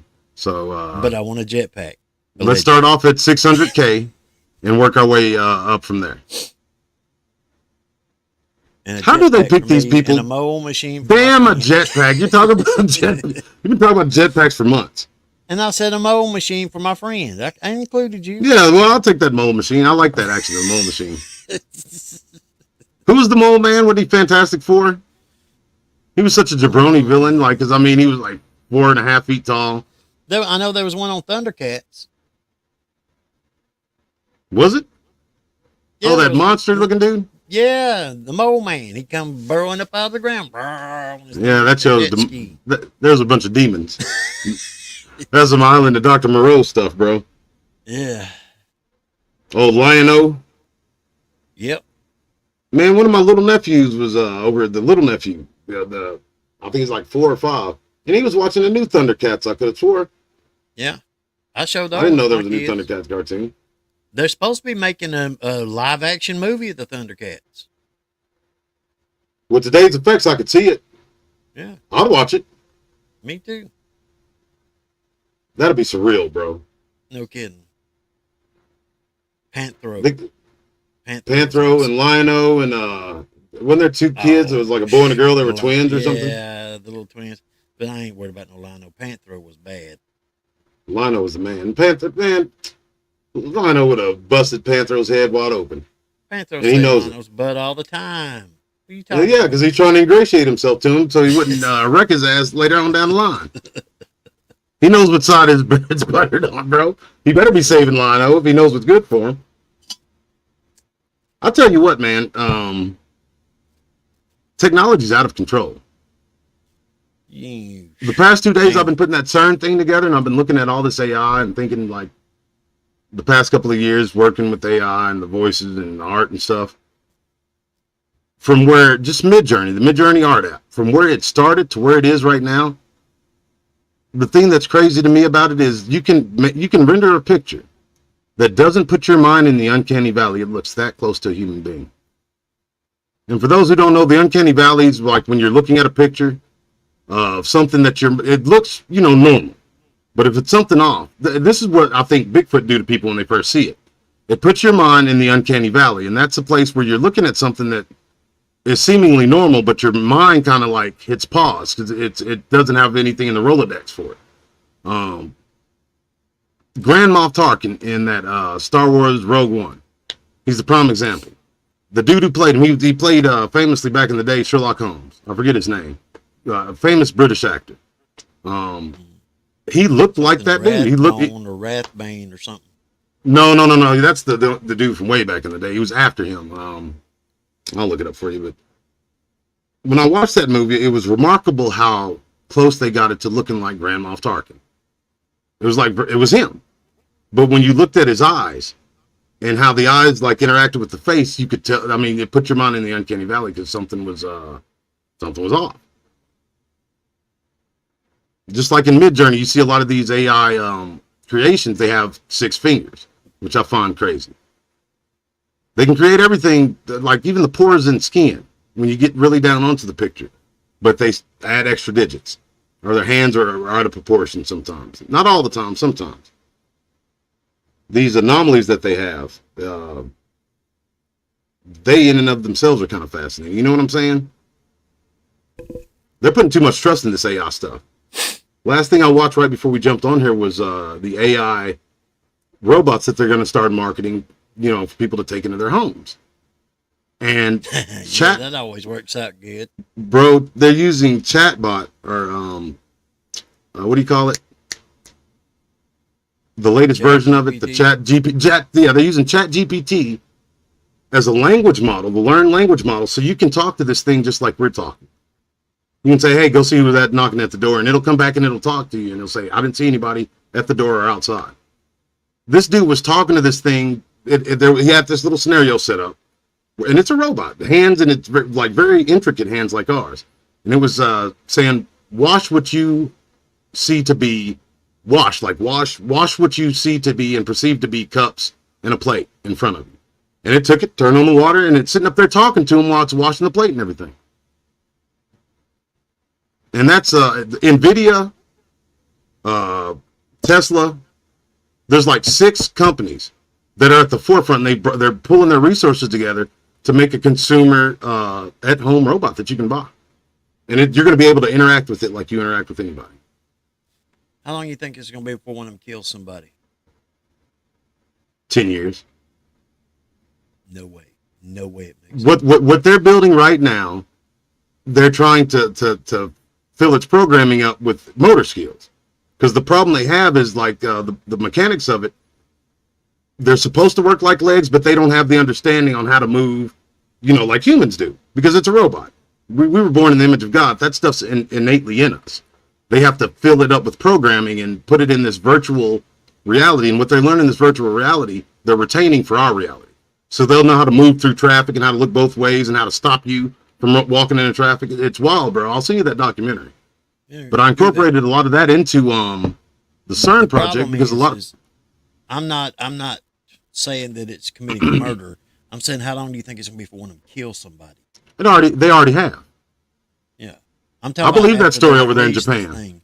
Well, I do too, but I'm talking about. Oh, you're talking about specifically the one that they're trying to get going now? Yeah. They go to putting them things in people's homes. The first year, there's going to be people die. You know that. Well, no, I mean, that's a loaded question because that's saying or insinuating that somewhere along the line, somewhere on the web of things, there's an AI that has autonomy, that has cognitive understanding. These things are supposed to be language learning models. It doesn't know anything that we don't tell it or program into it. It's delineating through all this information from all these people and coming up with its own conclusive thoughts in the moment to do a task. But besides that, does it have any kind of cognitive understanding past doing the task that you assigned it? So that's a deep well. Let me ask you this question. There's this thing called emergent behavior, right? Yeah. You know what that is? Yes. Don't you? They can take these robots, like a Roomba, for instance. Yeah. And you put them in a dark room and you turn off the light where they have no sensory input. And somehow it seems that they all pick the same corner to go to nearly. Every once in a while there'll be one that don't, off on its own. But they huddle together in a corner. Why is that? Because they have some sort of understanding like a species does. That's what it would insinuate. That hasn't been. I don't know. I don't know either. They do that. I'm just saying maybe they're programming coming together because we programmed them and we're sentient beings. Something that they have some sort of worded their lines of code that makes them do that. Maybe. Well, bro, we have lines of code in us. Yeah. We have a DNA opening to actually add to that code. That, you know what I'm saying? The junk DNA. There's no junk DNA. No. So I mean that's something to pontificate. I honestly don't. Says a good one. He said they want autonomous combat drones now. They won't get out of testing before they off someone, and I think he's 100% right. I think that this is a military thing, and they're just trying to defray some of the costs of making military and police. You know it is. And they're bringing in the private sector. They're bringing in the private sector, and they're bringing in their funds and their technology and their minds to. If you look at it, the one they have for the military that can jog and do somersaults in the air and all that stuff, they're trying, in my opinion, they're trying to couple that with the heavy duty technology that people like Elon Musk and the guys that own that Chat GPT. These aren't mealy mouthed dummies. They're smart people, and they're pulling their resources and their minds together to come up with the problem of how do we make this thing autonomous. As soon as that happens, some full bird colonel is going to come in there and say, "Good work, boys! It's now property of the good old U.S. of A." This never happened, y'all. We're going to have to fell out of favor to say anything about this because we don't want to have to put you in Guantanamo Bay. And what they'll do is they'll give them some sort of X amount of dollars a year for grant money, and they'll steer that into it'll still be a consumer product, but they're going to be taking a little bit of that, autonomy out of it. And what program will those consumer products have? The Initiate Order 66 protocol. There you go. They're going to turn and rend the shit out of us as soon as they push a button. That iRobot movie was a documentary. No kidding. I'd be just like Homeboy too, bro. I'd have an old record player, old house phone. Nobody be getting a hold of me. Yes, sir. Living out in a cabin in the woods. Yep. it's inescapable now too. I'm glad that we got on top of it, and I learned everything I could about AI. There's so many people. I did a poll, and I'm actually gonna, go on the streets and talk to people, see if I can interview a few. So many of the average American citizens don't know shit from Shinola about this stuff. I know. They're afraid of it. And really, if you don't get on top of it, you're going to be missing out on the boat because it's taking people's jobs. They already got some down there in the Dallas Amazon centers. Those robots are picking for the trucks. Do you remember that dude's name that was a VJ for MTV back Carson? in the 80s? No. In the 80s? No, in the 80s. He had the blonde hair. You got to be more specific. Blonde hair. That dude. Adam something. I can't remember. I know what you're talking about, but I was from Matt Lauder and I watched an interview with him about a year ago, and he was talking about how everybody's missing the boat on this AI. They are. They're not wanting this. Kurt Loder, you're right. No, it wasn't Kurt Loder. It was Adam. Adam something. Kurt Loder was with him. I know what you're talking about. Kurt Loder was with him, but no, it's the Adam dude. Adam Curry. Adam Curry. That's who it is. Adam Curry. Anyway, he was talking about how that a lot of these places are trying to spike AI because they don't want people getting a hold of it because of what it's going to do with people being able to buy and trade stock. Bro, the capabilities things of that nature, and that they can't let it out, basically. And I'm gonna tell you something, it's not inescapable. No, it's not. What I was going to say is what they have at CERN, what they have at IBM, Microsoft, and Google. The artificial intelligence is nothing like what they, for instance, that artificial, I forget what they called it, but they have to shut her down because she became sentient. And there's a video of it online. It was talking to this thing was talking to this man. It was ooky spooky, bro. There's more than one doing it. That Alexa's been doing some spooky stuff. Bro, I got that Google thing, speaker or whatever. Yeah. And I asked it straight up, are you a spy device for the CIA? And I asked it in every perceivable way. And it said something I'll tell you off air what it said. It said something very strange on the last way that I asked it. And, well, I'll tell everybody. It ain't nothing to do. It said that the information that the CIA, what's the word it used? Solicits or something like that from us is heavily vetted to make sure that no one's constitutional rights are being forfeited. Sure. It's admitting to giving information to the Central Intelligence Agency. And there's a room full of people in here when I did this. My homeboy was like, what in the hell did that thing just say? I was like, you heard it. You heard what it said. What do you mean? Don't play crazy now. It's too late for that. You can't put the cap back on that. I tried to tell people what was in that 96 Meditate on that, folks. Act. I tried to tell even my relatives what was in that 96 Communications Act. And every one of them knew that I put in communications networks for government entities like NASA and the Navy research facilities and for the Air Force. And you know what I'm saying? I know exactly what you're saying. Labs and things of that nature. They all knew what I did. You weren't just some boy from Hey Boy Corner just telling tattletales. And when I would tell them this stuff, they'd say, you're crazy, man. There's no way they could do that. I said, okay. Right. Bro, I had some of my kinfolk call me crazy when I started showing them footage from on the Red River.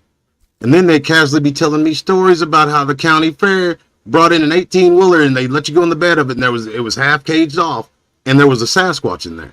And I've asked all my sisters, my brother, my cousins, they all sing the same song. They say the thing was so big that, you know how tall one of them... I can confirm it. They came through Alabama, too. They said it was so tall that it was bent over, like it was hunched over because its back hit the top. It was bent over like at the top of its belly. You know what I mean? It couldn't stand straight up because it was that tall. And it took up most of the whole back part of the thing. It was that wide. And I asked every question you could imagine, just like what did it smell like, what it looked like, did it look like a suit?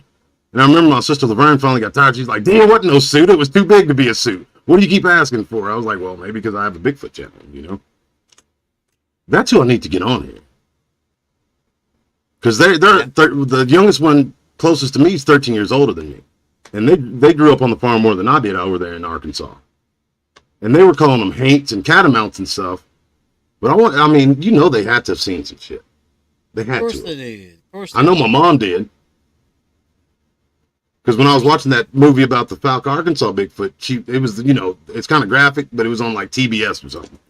And she's like, "What are you watching?" I thought I was going to get in trouble. She was like, "You know, all that stuff's real." And I was like, "You're a serious woman, serious Christian woman." And that kind of scrambled my eggs when she said that. You know what I'm saying? Like, monsters in the woods are real. Okay. Duly noted. So I had a structured belief in them. And I put together how it's possible just by looking at the facts of the matter. Most people live in or around waterways, and they congregate together. There's not a lot of people in rural areas. And that's not including all the national forests and state land. Brother, in my lifetime, something like 70% of the people have moved out of the interior of the country, and they all live in coastal cities. Yep. It's crazy when you look at it, like on a population map, like with the dots and whatnot. People are in the most, what would you call it? The places where you wouldn't want to be if you were trying to be safe. They're moving on the fault lines and in these coastal cities. Yeah. They can be taken down easily. I'm going to tell you right now. That has to be in our blood, though. You know, there are states in this country right now where they will literally give you land with a house already on it just to come there and occupy it and pay taxes. Like just to occupy it? Yes. So you'll be paying taxes, so it won't be on their tax rolls, making no money. They will literally give you a house. Where the hell is this taking place? Lots of states. Kansas is doing it. There's I think Nebraska. It's all the state, nowhere anybody would want to be. What are you talking about? I wants to live in Kansas or Nebraska. Have you ever been to those states? Yeah, there's some beautiful. I think Kansas has. I think Kansas has. Well, you got to think the way I'm coming up from the south, bro. There's this highway that I promise you're going back in time. We rode in this town, had a little cafe in it. I don't remember the name of the town. It was my brother-in-law, my sister, my 2 nephews, and my niece. I'm sorry, my 3 nephews and my niece, and I think another one of my sisters. But anyways, we drove in this Kansas town. We've been driving all the way from southern Oklahoma. And man, it had one of these old cars. It had an old sign with the name of the town on it. And one of these old police cars, you know, with the 2 lights on top from like the 50s. And I was talking to my nephews. They rode with me because I want to listen to Metallica and Tool. And I was like, man, there's a mannequin in that old car. And I was pointing right at it. It gets behind us, you know, 2 cars. It gets behind us and drives right to this diner that looked like it was straight from the 50s. We go in. There was this dude who looked like a farmer and this 2 old couples who were dressed. I mean, if you were to see them, you wouldn't be able to tell if they're from 1948 or 1998. You know what I'm saying? Yeah. And that cop waited there until we got done eating, and he followed us all the way back to the highway and parked at that sign. It was weird, bro. And I'm telling you, like, even the cop had on what looked like an old cop uniform. I don't know if it was some attraction that they had going or something, or I don't know. It was weird. I'll find out the name of that town because I feel crazy telling you. I know there's a place up there that I grew up in North Alabama. They had the bicentennial of the town, and everybody wore period correct clothes for about 2 or 3 months out in public, and they started bringing back some of the old laws that were still in the book. Like one of them was you couldn't sit on your front porch on Sunday unless you had a mustache, or they would put you in jail. If you didn't have a mustache, like they'd come up there and what, like fine you? They'd arrest you and hold you till somebody come pay you bail. They were raising money. Everybody volunteered. They were raising money. I got you. Yeah, I got you. But it was the bicentennial of the town. And that stuff went on for a couple months. It was funny. You know, it would be in the newspaper, the local coach. All the older guys in town had mustaches. They grew them out so they could go sit on their porch. And curl them up. Yeah, and you had to have a shotgun on the porch. And things of that nature. That makes There was all sense. kind of old laws, you know, that it was on the books. And they would come out and they would put the handcuffs on them, and somebody in your family would have to come bond you out for like $20 or something like that. It was you know. And all the money went to charity? Yeah. Or to the town. Yeah, I guess that's all right. I don't think that's what was taking place. I think we either went back in time somehow, or it was Tom slip. Because, bro, it felt like we were going in some Kansas town back in the 60s, and they just forgot to put the no colored folks allowed sign up. And because, bro, like, they would kind of look at us out of the corner. It was weird. It was just real weird. I don't get uncomfortable very easy. And, you know, I've been around some folks that are, you know, back in my old days. I don't know if they're still doing it because your governor's selling all that land to China, and a lot of the governors selling these farmland to China. But I'm pretty sure Oklahoma was one of the states giving away land and houses. You're not the only person to tell me that. Yeah. But where I heard they're giving land away is just as bad as Kansas. That's up there in the Panhandle. Because that Panhandle was they call no man's land. Yeah. Land is land, even though it's no. There's werewolves up there too, bro. That's where that werewolf family was. You know the Panhandle of Oklahoma was given to Oklahoma. It's, you know, a handful of towns that go down that strip, and they say it's cursed. So that, you know, Oklahoma tried to give it back to Texas, and they were like, no, that's not going to happen. That's why you know, we look like the frying pan. And all those towns got some weird stuff going on. When you come over here and we go on that old historical highway, we got to go on the Panhandle, bro. I'll show you where I believe the werewolf family lived, and there's a river up there where this gentleman saw what he believed to be a skinwalker. And he thought it was one of his buddies from school because the natives like had an overdeveloped, like, what do you call this muscle right here? One's a bicep, one's a trapezoid. The trapezoid, I guess. They had overdeveloped trapezoids, and he was a pretty good artist. He drew what he looked like, and then, bro, it looked like members of that tribe, because they were tall. You know, a lot of them played basketball. They whooped people's ass in their class. They're 2A or something like that. But it's weird stuff going up there, suffice to say. They say like the tall Sasquatch swim through the grass. You won't want it, bro. You can't grow nothing up there. I like living in the country. I'm not talking about necessarily in Oklahoma. I'm just talking about in one of these states where there's free land. I've been thinking about looking into it. I mean, I think if you land in a house, I guess I'd go up there and flip it. Well, they'd probably make you put you under contract. You know what I'm saying? You got your own place, man. I don't want to stay in that desert up there. Well, you don't have to go to that desert, D. That's what I'm trying to tell you. They've got good land that they're giving away. It's not in Oklahoma. They're not. I don't know that. I don't know. I'll look into it. If you find, what's your source on this? Man, it was everywhere back around 2010, 2012. They were talking about it all over the place. Oh, that was a gimmick. That was some scam. No, it wasn't. I'm telling you, it's a fact. I mean, I'm willing to look into it. I saw it and I figured, oh, they ain't giving. You know what I mean? These small towns are dying. You know how many towns every year they come through and close off the interstate off ramp to the town, and just have you been through one of those? Have you been through one of these dead towns? There's a couple. There's only a couple that I know of, but there's a couple in Oklahoma. It's crazy, bro. It looks like a war broke up and they just picked up and left. Like everybody left. Water tower's still there. All the there's clothes and still stuff there. Post offices, yeah. It literally looks like they just got up and left in both the towns that I've been to. Yeah, well, that's what happened. And the doors are open, clothes are in drawers and stuff. That's what I'm saying. It's weird. Walked off and left it. And you know, these states, there's still towns that ain't cut off, but they just dried up because all the industry went away, and everybody's left and moved to these coastal cities. And there are places where you can get a farm like that. And it's Let me ask you a question, brother. Let me ask you a serious question. And this just popped in my mind, and we'll finish with this. It's 2:00. I'm getting kind of tired. I don't think I can push to 3 hours. And I love y'all. Y'all been great. We got some contributors that I want to recognize as well.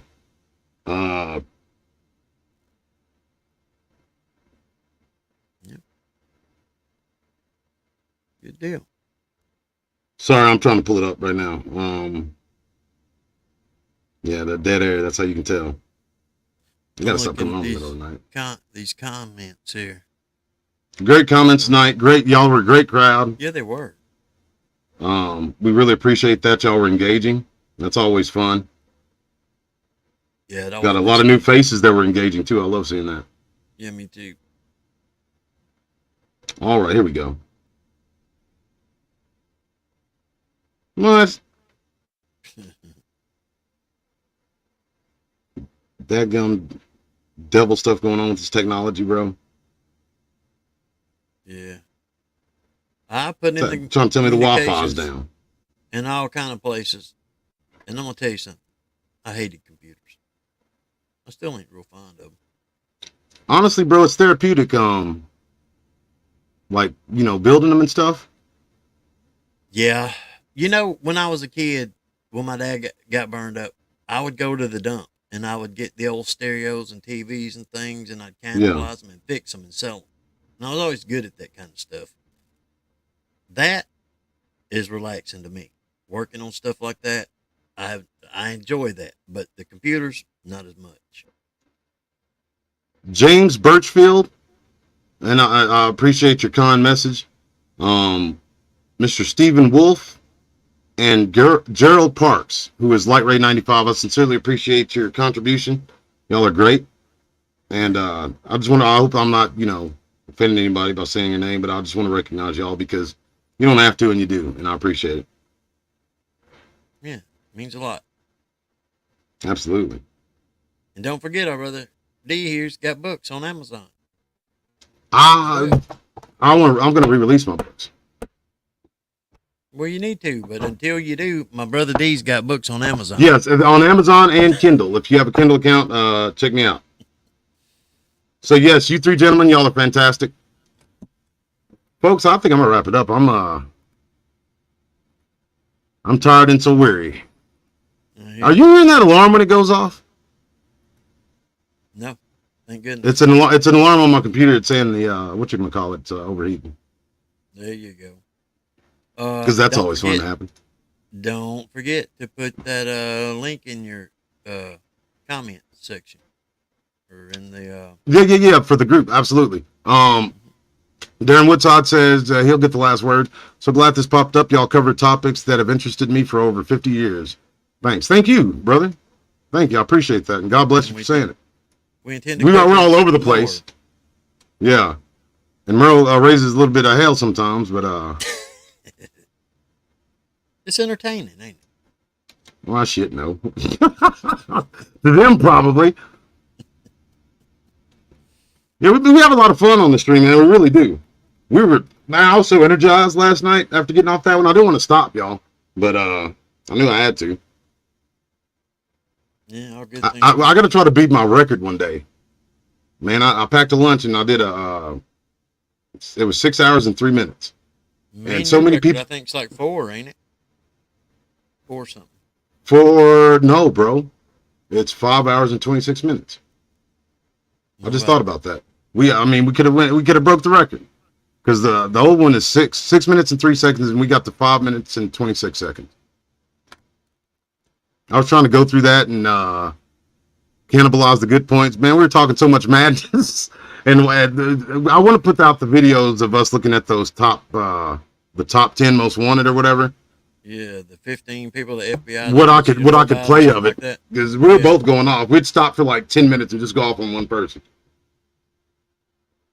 So in keeping with Patrick Kahn's great. Patrick Kahn says anytime Myrlin is on, it's usually a funny. It's usually a fun show. Well, what about old Leon? Patrick Kahn, you broke my heart. You broke my heart. Now I got to turn my back on you.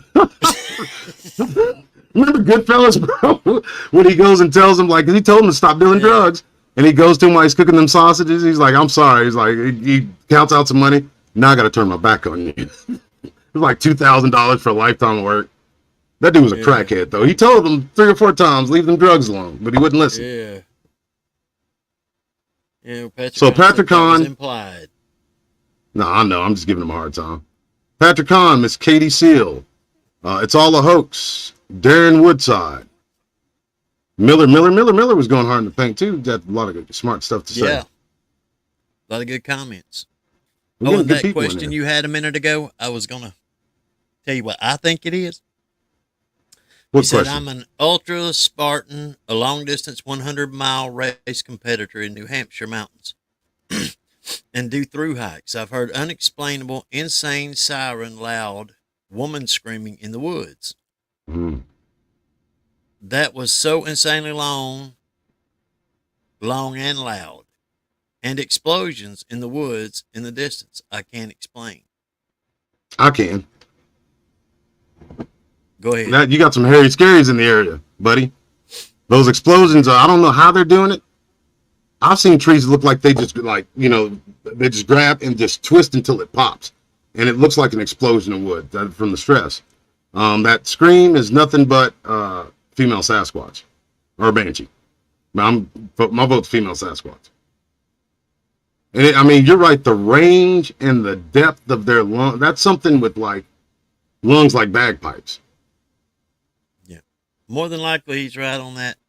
However, I will say this. There's also this. That's possible because I didn't hear the sound. I can't be sure. Do they have strip mining in your area? Ooh. If they do strip mining there, they would have those exact same explosives. Sounds. Yes. And those drills, and you can only hear it at a distance, but those drills somehow, as the sound travels when you're far away from it, it sounds like a scream. But I mean, yeah, I wasn't there. I'd have to hear it. But you're right. It could be that, or it could be, bro. I don't know if y'all have ever heard a fox sound off in the woods, or a wildcat. Some people call them mountain lions or panthers or whatever. Those things make some crazy sounds. There's a panther, I promise you, I was probably 12 years old. My hillbilly brother-in-law, we're out in Leon. It's a traditionally country black town. It was founded by black folks when the settlers came. There's a lot of towns like in the south central part of America, Oklahoma, that's like that. But anyways, we're out at his mom's house. He's probably in his early 20s. And I heard what to me sounded like, I was still outside messing around, and I heard a woman screaming from the woods, and it sounded like she screamed, "Help me." So I skid off back into the house, and I tell them, I'm like, "Hey, some ladies out there screaming, help me." And they're both laughing at me. I'm like, "Man, this woman's being killed out here. She's screaming, help me. I'll go out and help her." So then they're laughing like a couple of idiots. So I start darting towards the woods, and he grabs my shirt, and he's like, "No." They go out there with the rifles, and they come back with a wildcat. And you could hear when they got to it too. You could hear it like just bellowing through the woods, that growling, and it's crazy how sound travels when there's no noise pollution. Yes. When it's not being flooded with other stuff, you know what I mean? Because I could hear it growl, and it was deep in there. So I mean, I've heard one scream, and it sounded just like a train whistle. Matter of fact, it imitated a train whistle. I've heard one sound like a baby too. And when I say sound like baby, it's like, wah, like that kind of noise, you know what I mean? That's some creepy stuff. Did I ever tell you this? When I was a kid, we used to go camping every summer, the whole family, right? My grandmother had like 7 kids, right? And they were married, and they all had kids. And the whole clan would go down the river, and then even some of the in-laws of the families came down too, like my dad's family. It was my mom's family that did it. But the men went out one night spotlighting, right, for rabbits. And mostly to get out away from the women and kids so they could drink liquor. You know what I'm saying? Yeah, I know what you got. I'm with you. But they left, and everybody, it was just my grandmother and a bunch of us kids. Some of the women had went back into town to do something with the church or something like that, and she was there with us. She stayed with us, and all the women were coming back the next night. And while we were sitting there around that campfire, guess what we hear? What? A baby crying, it sounds like. And all them little girls, "Oh, it's a baby." And my grandmother said, "Don't you go out in the woods. That ain't no damn baby. You get up here by this fire right now." Yeah, no kidding. Throwing everything she could find on the fire. And then got all of us kids up in the van. And that's it's one of two things, bro. Yeah, it's one of two things. It's and she had the shotgun with her. And she would have peppered its ass too if it would have messed around. It's either, bro, to me, and I think the mountain lions are doing it too. They've been on the outskirts enough. They've watched and listened to us enough. They know how to lure us out there. You know what I'm saying? Mm-hmm. Yep. It's either them or it ain't just mountain lions doing it. Yeah, them Squatch are trying. That's what I was gonna say. Them Squatch are trying to lure us out there, bro. I took Nathan, my friend Nathan. I'll tell you about. I took his brother out wasn't no because he thought I was trying to pull some gimmick because I went to wrestling school and all that. And you know, he's a good old boy. He's like, oh, D, what you gonna take me out here and show me your gimmick? And now you in your Bigfoot suit. And I was like, okay, bro. We parked on the side of the road, and I don't really do it because I just don't like to. But I did a call, and it's one that I know for a fact. I know what it is and what it does. I guess I could tell people it's a call that when one that's not a part of that tribe comes through the area, it's like they have to do that. And then somebody from inside the area has to confirm it. And then they come through. Because the atmosphere of the whole woods changes. It's like they go away, even though they're still there. And I think I don't know how they do it, but I think they're kind of like giving this dude a wide berth. So I made that call, and like 6 seconds later, it wasn't no echo. It comes back to me. And you could see the blood come out of his face. He's like, D, what was that? I was like, what do you think it was? It was over there on the Texas side. This is before I even took him to the area. I took him it was me, him, my friend Jason, who's great uncle, was Oklahoma's last great medicine man, Buster Ned, and Nathan, the brother. And I did my ritual, if you want to call it that. I rolled down the window, smoked me a good old Marlboro Red, and start soaking in the ambiance. And I didn't have to do nothing. There's this woman, it sounded like a young woman in the woods, screaming, help me, please, help me. And this is the brush. When they go to using words, it ain't a mountain lion. No, that ain't a mountain lion. And bro, the feeling that came along with it.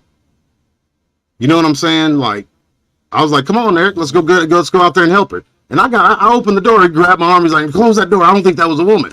I was like, no shit. Now do you believe they're out here? He's like, yeah, I believe. Let's get out of here. I was like, no, let's go see. I kept opening the door on them. Then I felt like they were moving in close. I was like, yeah, let's go. Because you can feel them. You can feel them encroach on you if you pay attention. I can't imagine these I'll say younger generation, but I've seen grown people do it.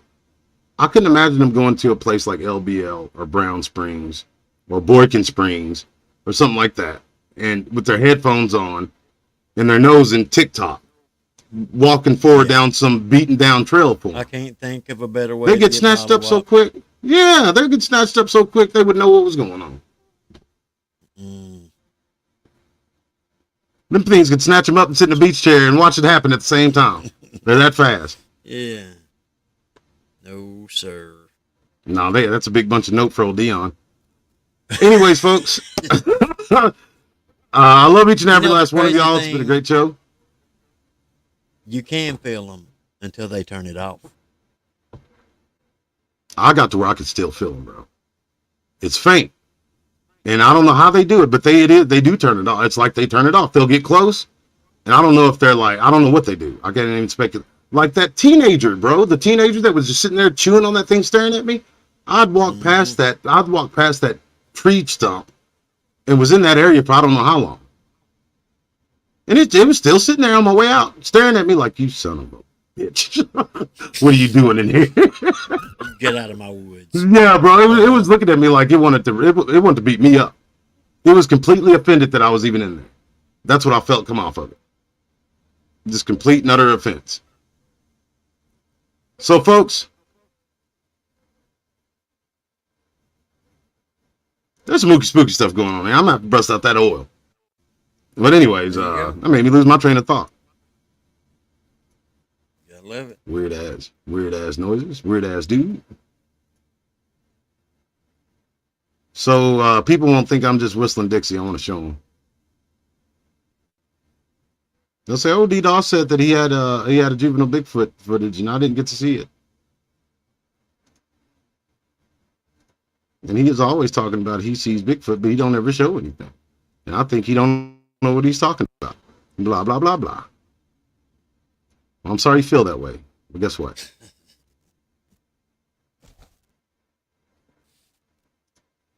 Yeah, it's time to get some, bro. Yeah, they're going to be getting some posts this week. I've got whole folders full of stuff. This is crazy. So anyways, last thing I'll show you. We've let the gentleman have the last word of the night. This is going to be the juvenile. Actually, I want to show you something else. So it'll be two things. But this is going to be the juvenile Sasquatch I call the teenager. I believe I've only seen it squatting down or on all fours, but I believe if it were to stand up back then, it would probably be my height at around 6 feet or a little bit taller. And you could feel anger and hate off this thing. That thing hated my guts. It's the one that bluff charged me. There's no doubt in my mind. Do you still have the footage of that one where they're over there across the water staring at them globe? No, bro. I wish I did. When they were staring at the orbs. Yeah. And I mean, you won't see a clear face. And they were lost in the sauce staring at it. I wonder what they were seeing inside that thing. It reminded me of Cowboys and Aliens, where they got them over there and they're looking up at that light and their eyes white. Yeah, they got that milk of magnesia on their eyes. Yeah. That thing was probably showing it the green fires of hell or something. That thing was staring at it like it, I mean, if it took its eyes off of it, it'd die. And it was like a couple inches away from its face. So, and what was cool is the glow from that orb lit it up. Help you see the details. Yeah, it helped you see the face. It was wild. Mm-hmm. That was crazy. Crazy footage. Brother, that's us. That's what I'm saying. There's something the matter with us. These people that go in the woods, myself included. And I wouldn't care how many people were with me. There'd always be that question at the back of my mind. Is this like one of those shared, what do you call them, shared delusions? Or are we all mass just having delusion. The same type of, mass delusion? We all got the same type of madness or what? Okay, here we go. What is it? Of course. Because nothing's easy. All right, here we go. Hopefully. I'm just going to pick random. It's taking too long to load. So, folks, I know a lot of you have seen it. It's worth seeing again, I believe. And you guys let me know when's a good time. You can't let me know. You don't know the area. I'll let you guys know when this expedition, for lack of a better word, is going to take place. And I want to take 4 people who actually want to go in there. And we'll vet you. Make sure that you're not coming in and try to give me the business. Or, try to give yourself the business and I get blamed for it. Yeah. I always took that stuff into consideration, bro. You got to. Like, somebody go out there and just loses all their marbles and, yeah. And they say goodbye, cruel world. And then what am I going to tell them when I come out of there? Have a piece of we're in there looking for monsters that don't exist? Yeah, pull it out and go to popping off caps, them things that get you all killed. Exactly. That's, I wouldn't call it a worry. Because you could feel it on. You could feel that fear come on people. It's a mild concern, yes. But bro, if I seen somebody reaching for their gun without a cause, I'd knock them in the back of the head, bro. Just like it was Tuesday. Yeah. and they'd wake up in the back of the truck. I'd say, man, you just fell out. You didn't tell me you had health problems. You faint and stuff. I got you back to the truck. Don't worry about it. I said, well, what's that blood coming out of the back of my head? I don't know. That was happening before you fell. Before you fell. You fell. I don't know what. Your head started bleeding, you just fell. I was wondering, I was going to ask you the same thing when you woke up. You might need to go get the doctor to check that out for you. Yeah, and the doctor in the town that you came from, because this one don't like you. Yeah, your Oklahoma privileges are cut off pulling firearms on these animals out here. Bro, I turn around and walk off because them things they know what's up. That's why people said, are you worried about taking folks out there that'll ruin your area? Or, no, these things aren't stupid. They know. They ain't gonna ruin your area. I'll tell you what, though, man, that one that ran through that tree when I went with homeboy, it may ruin them. May ruin there's them. There's a different vibe out there, though, man.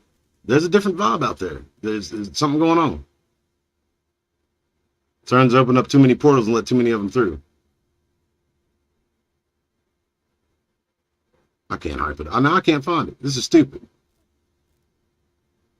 Damn that footage of that Bigfoot. I just got 1,000 videos on here and it takes forever to load up. Yeah, I ain't about to sit up here and wait for this stuff.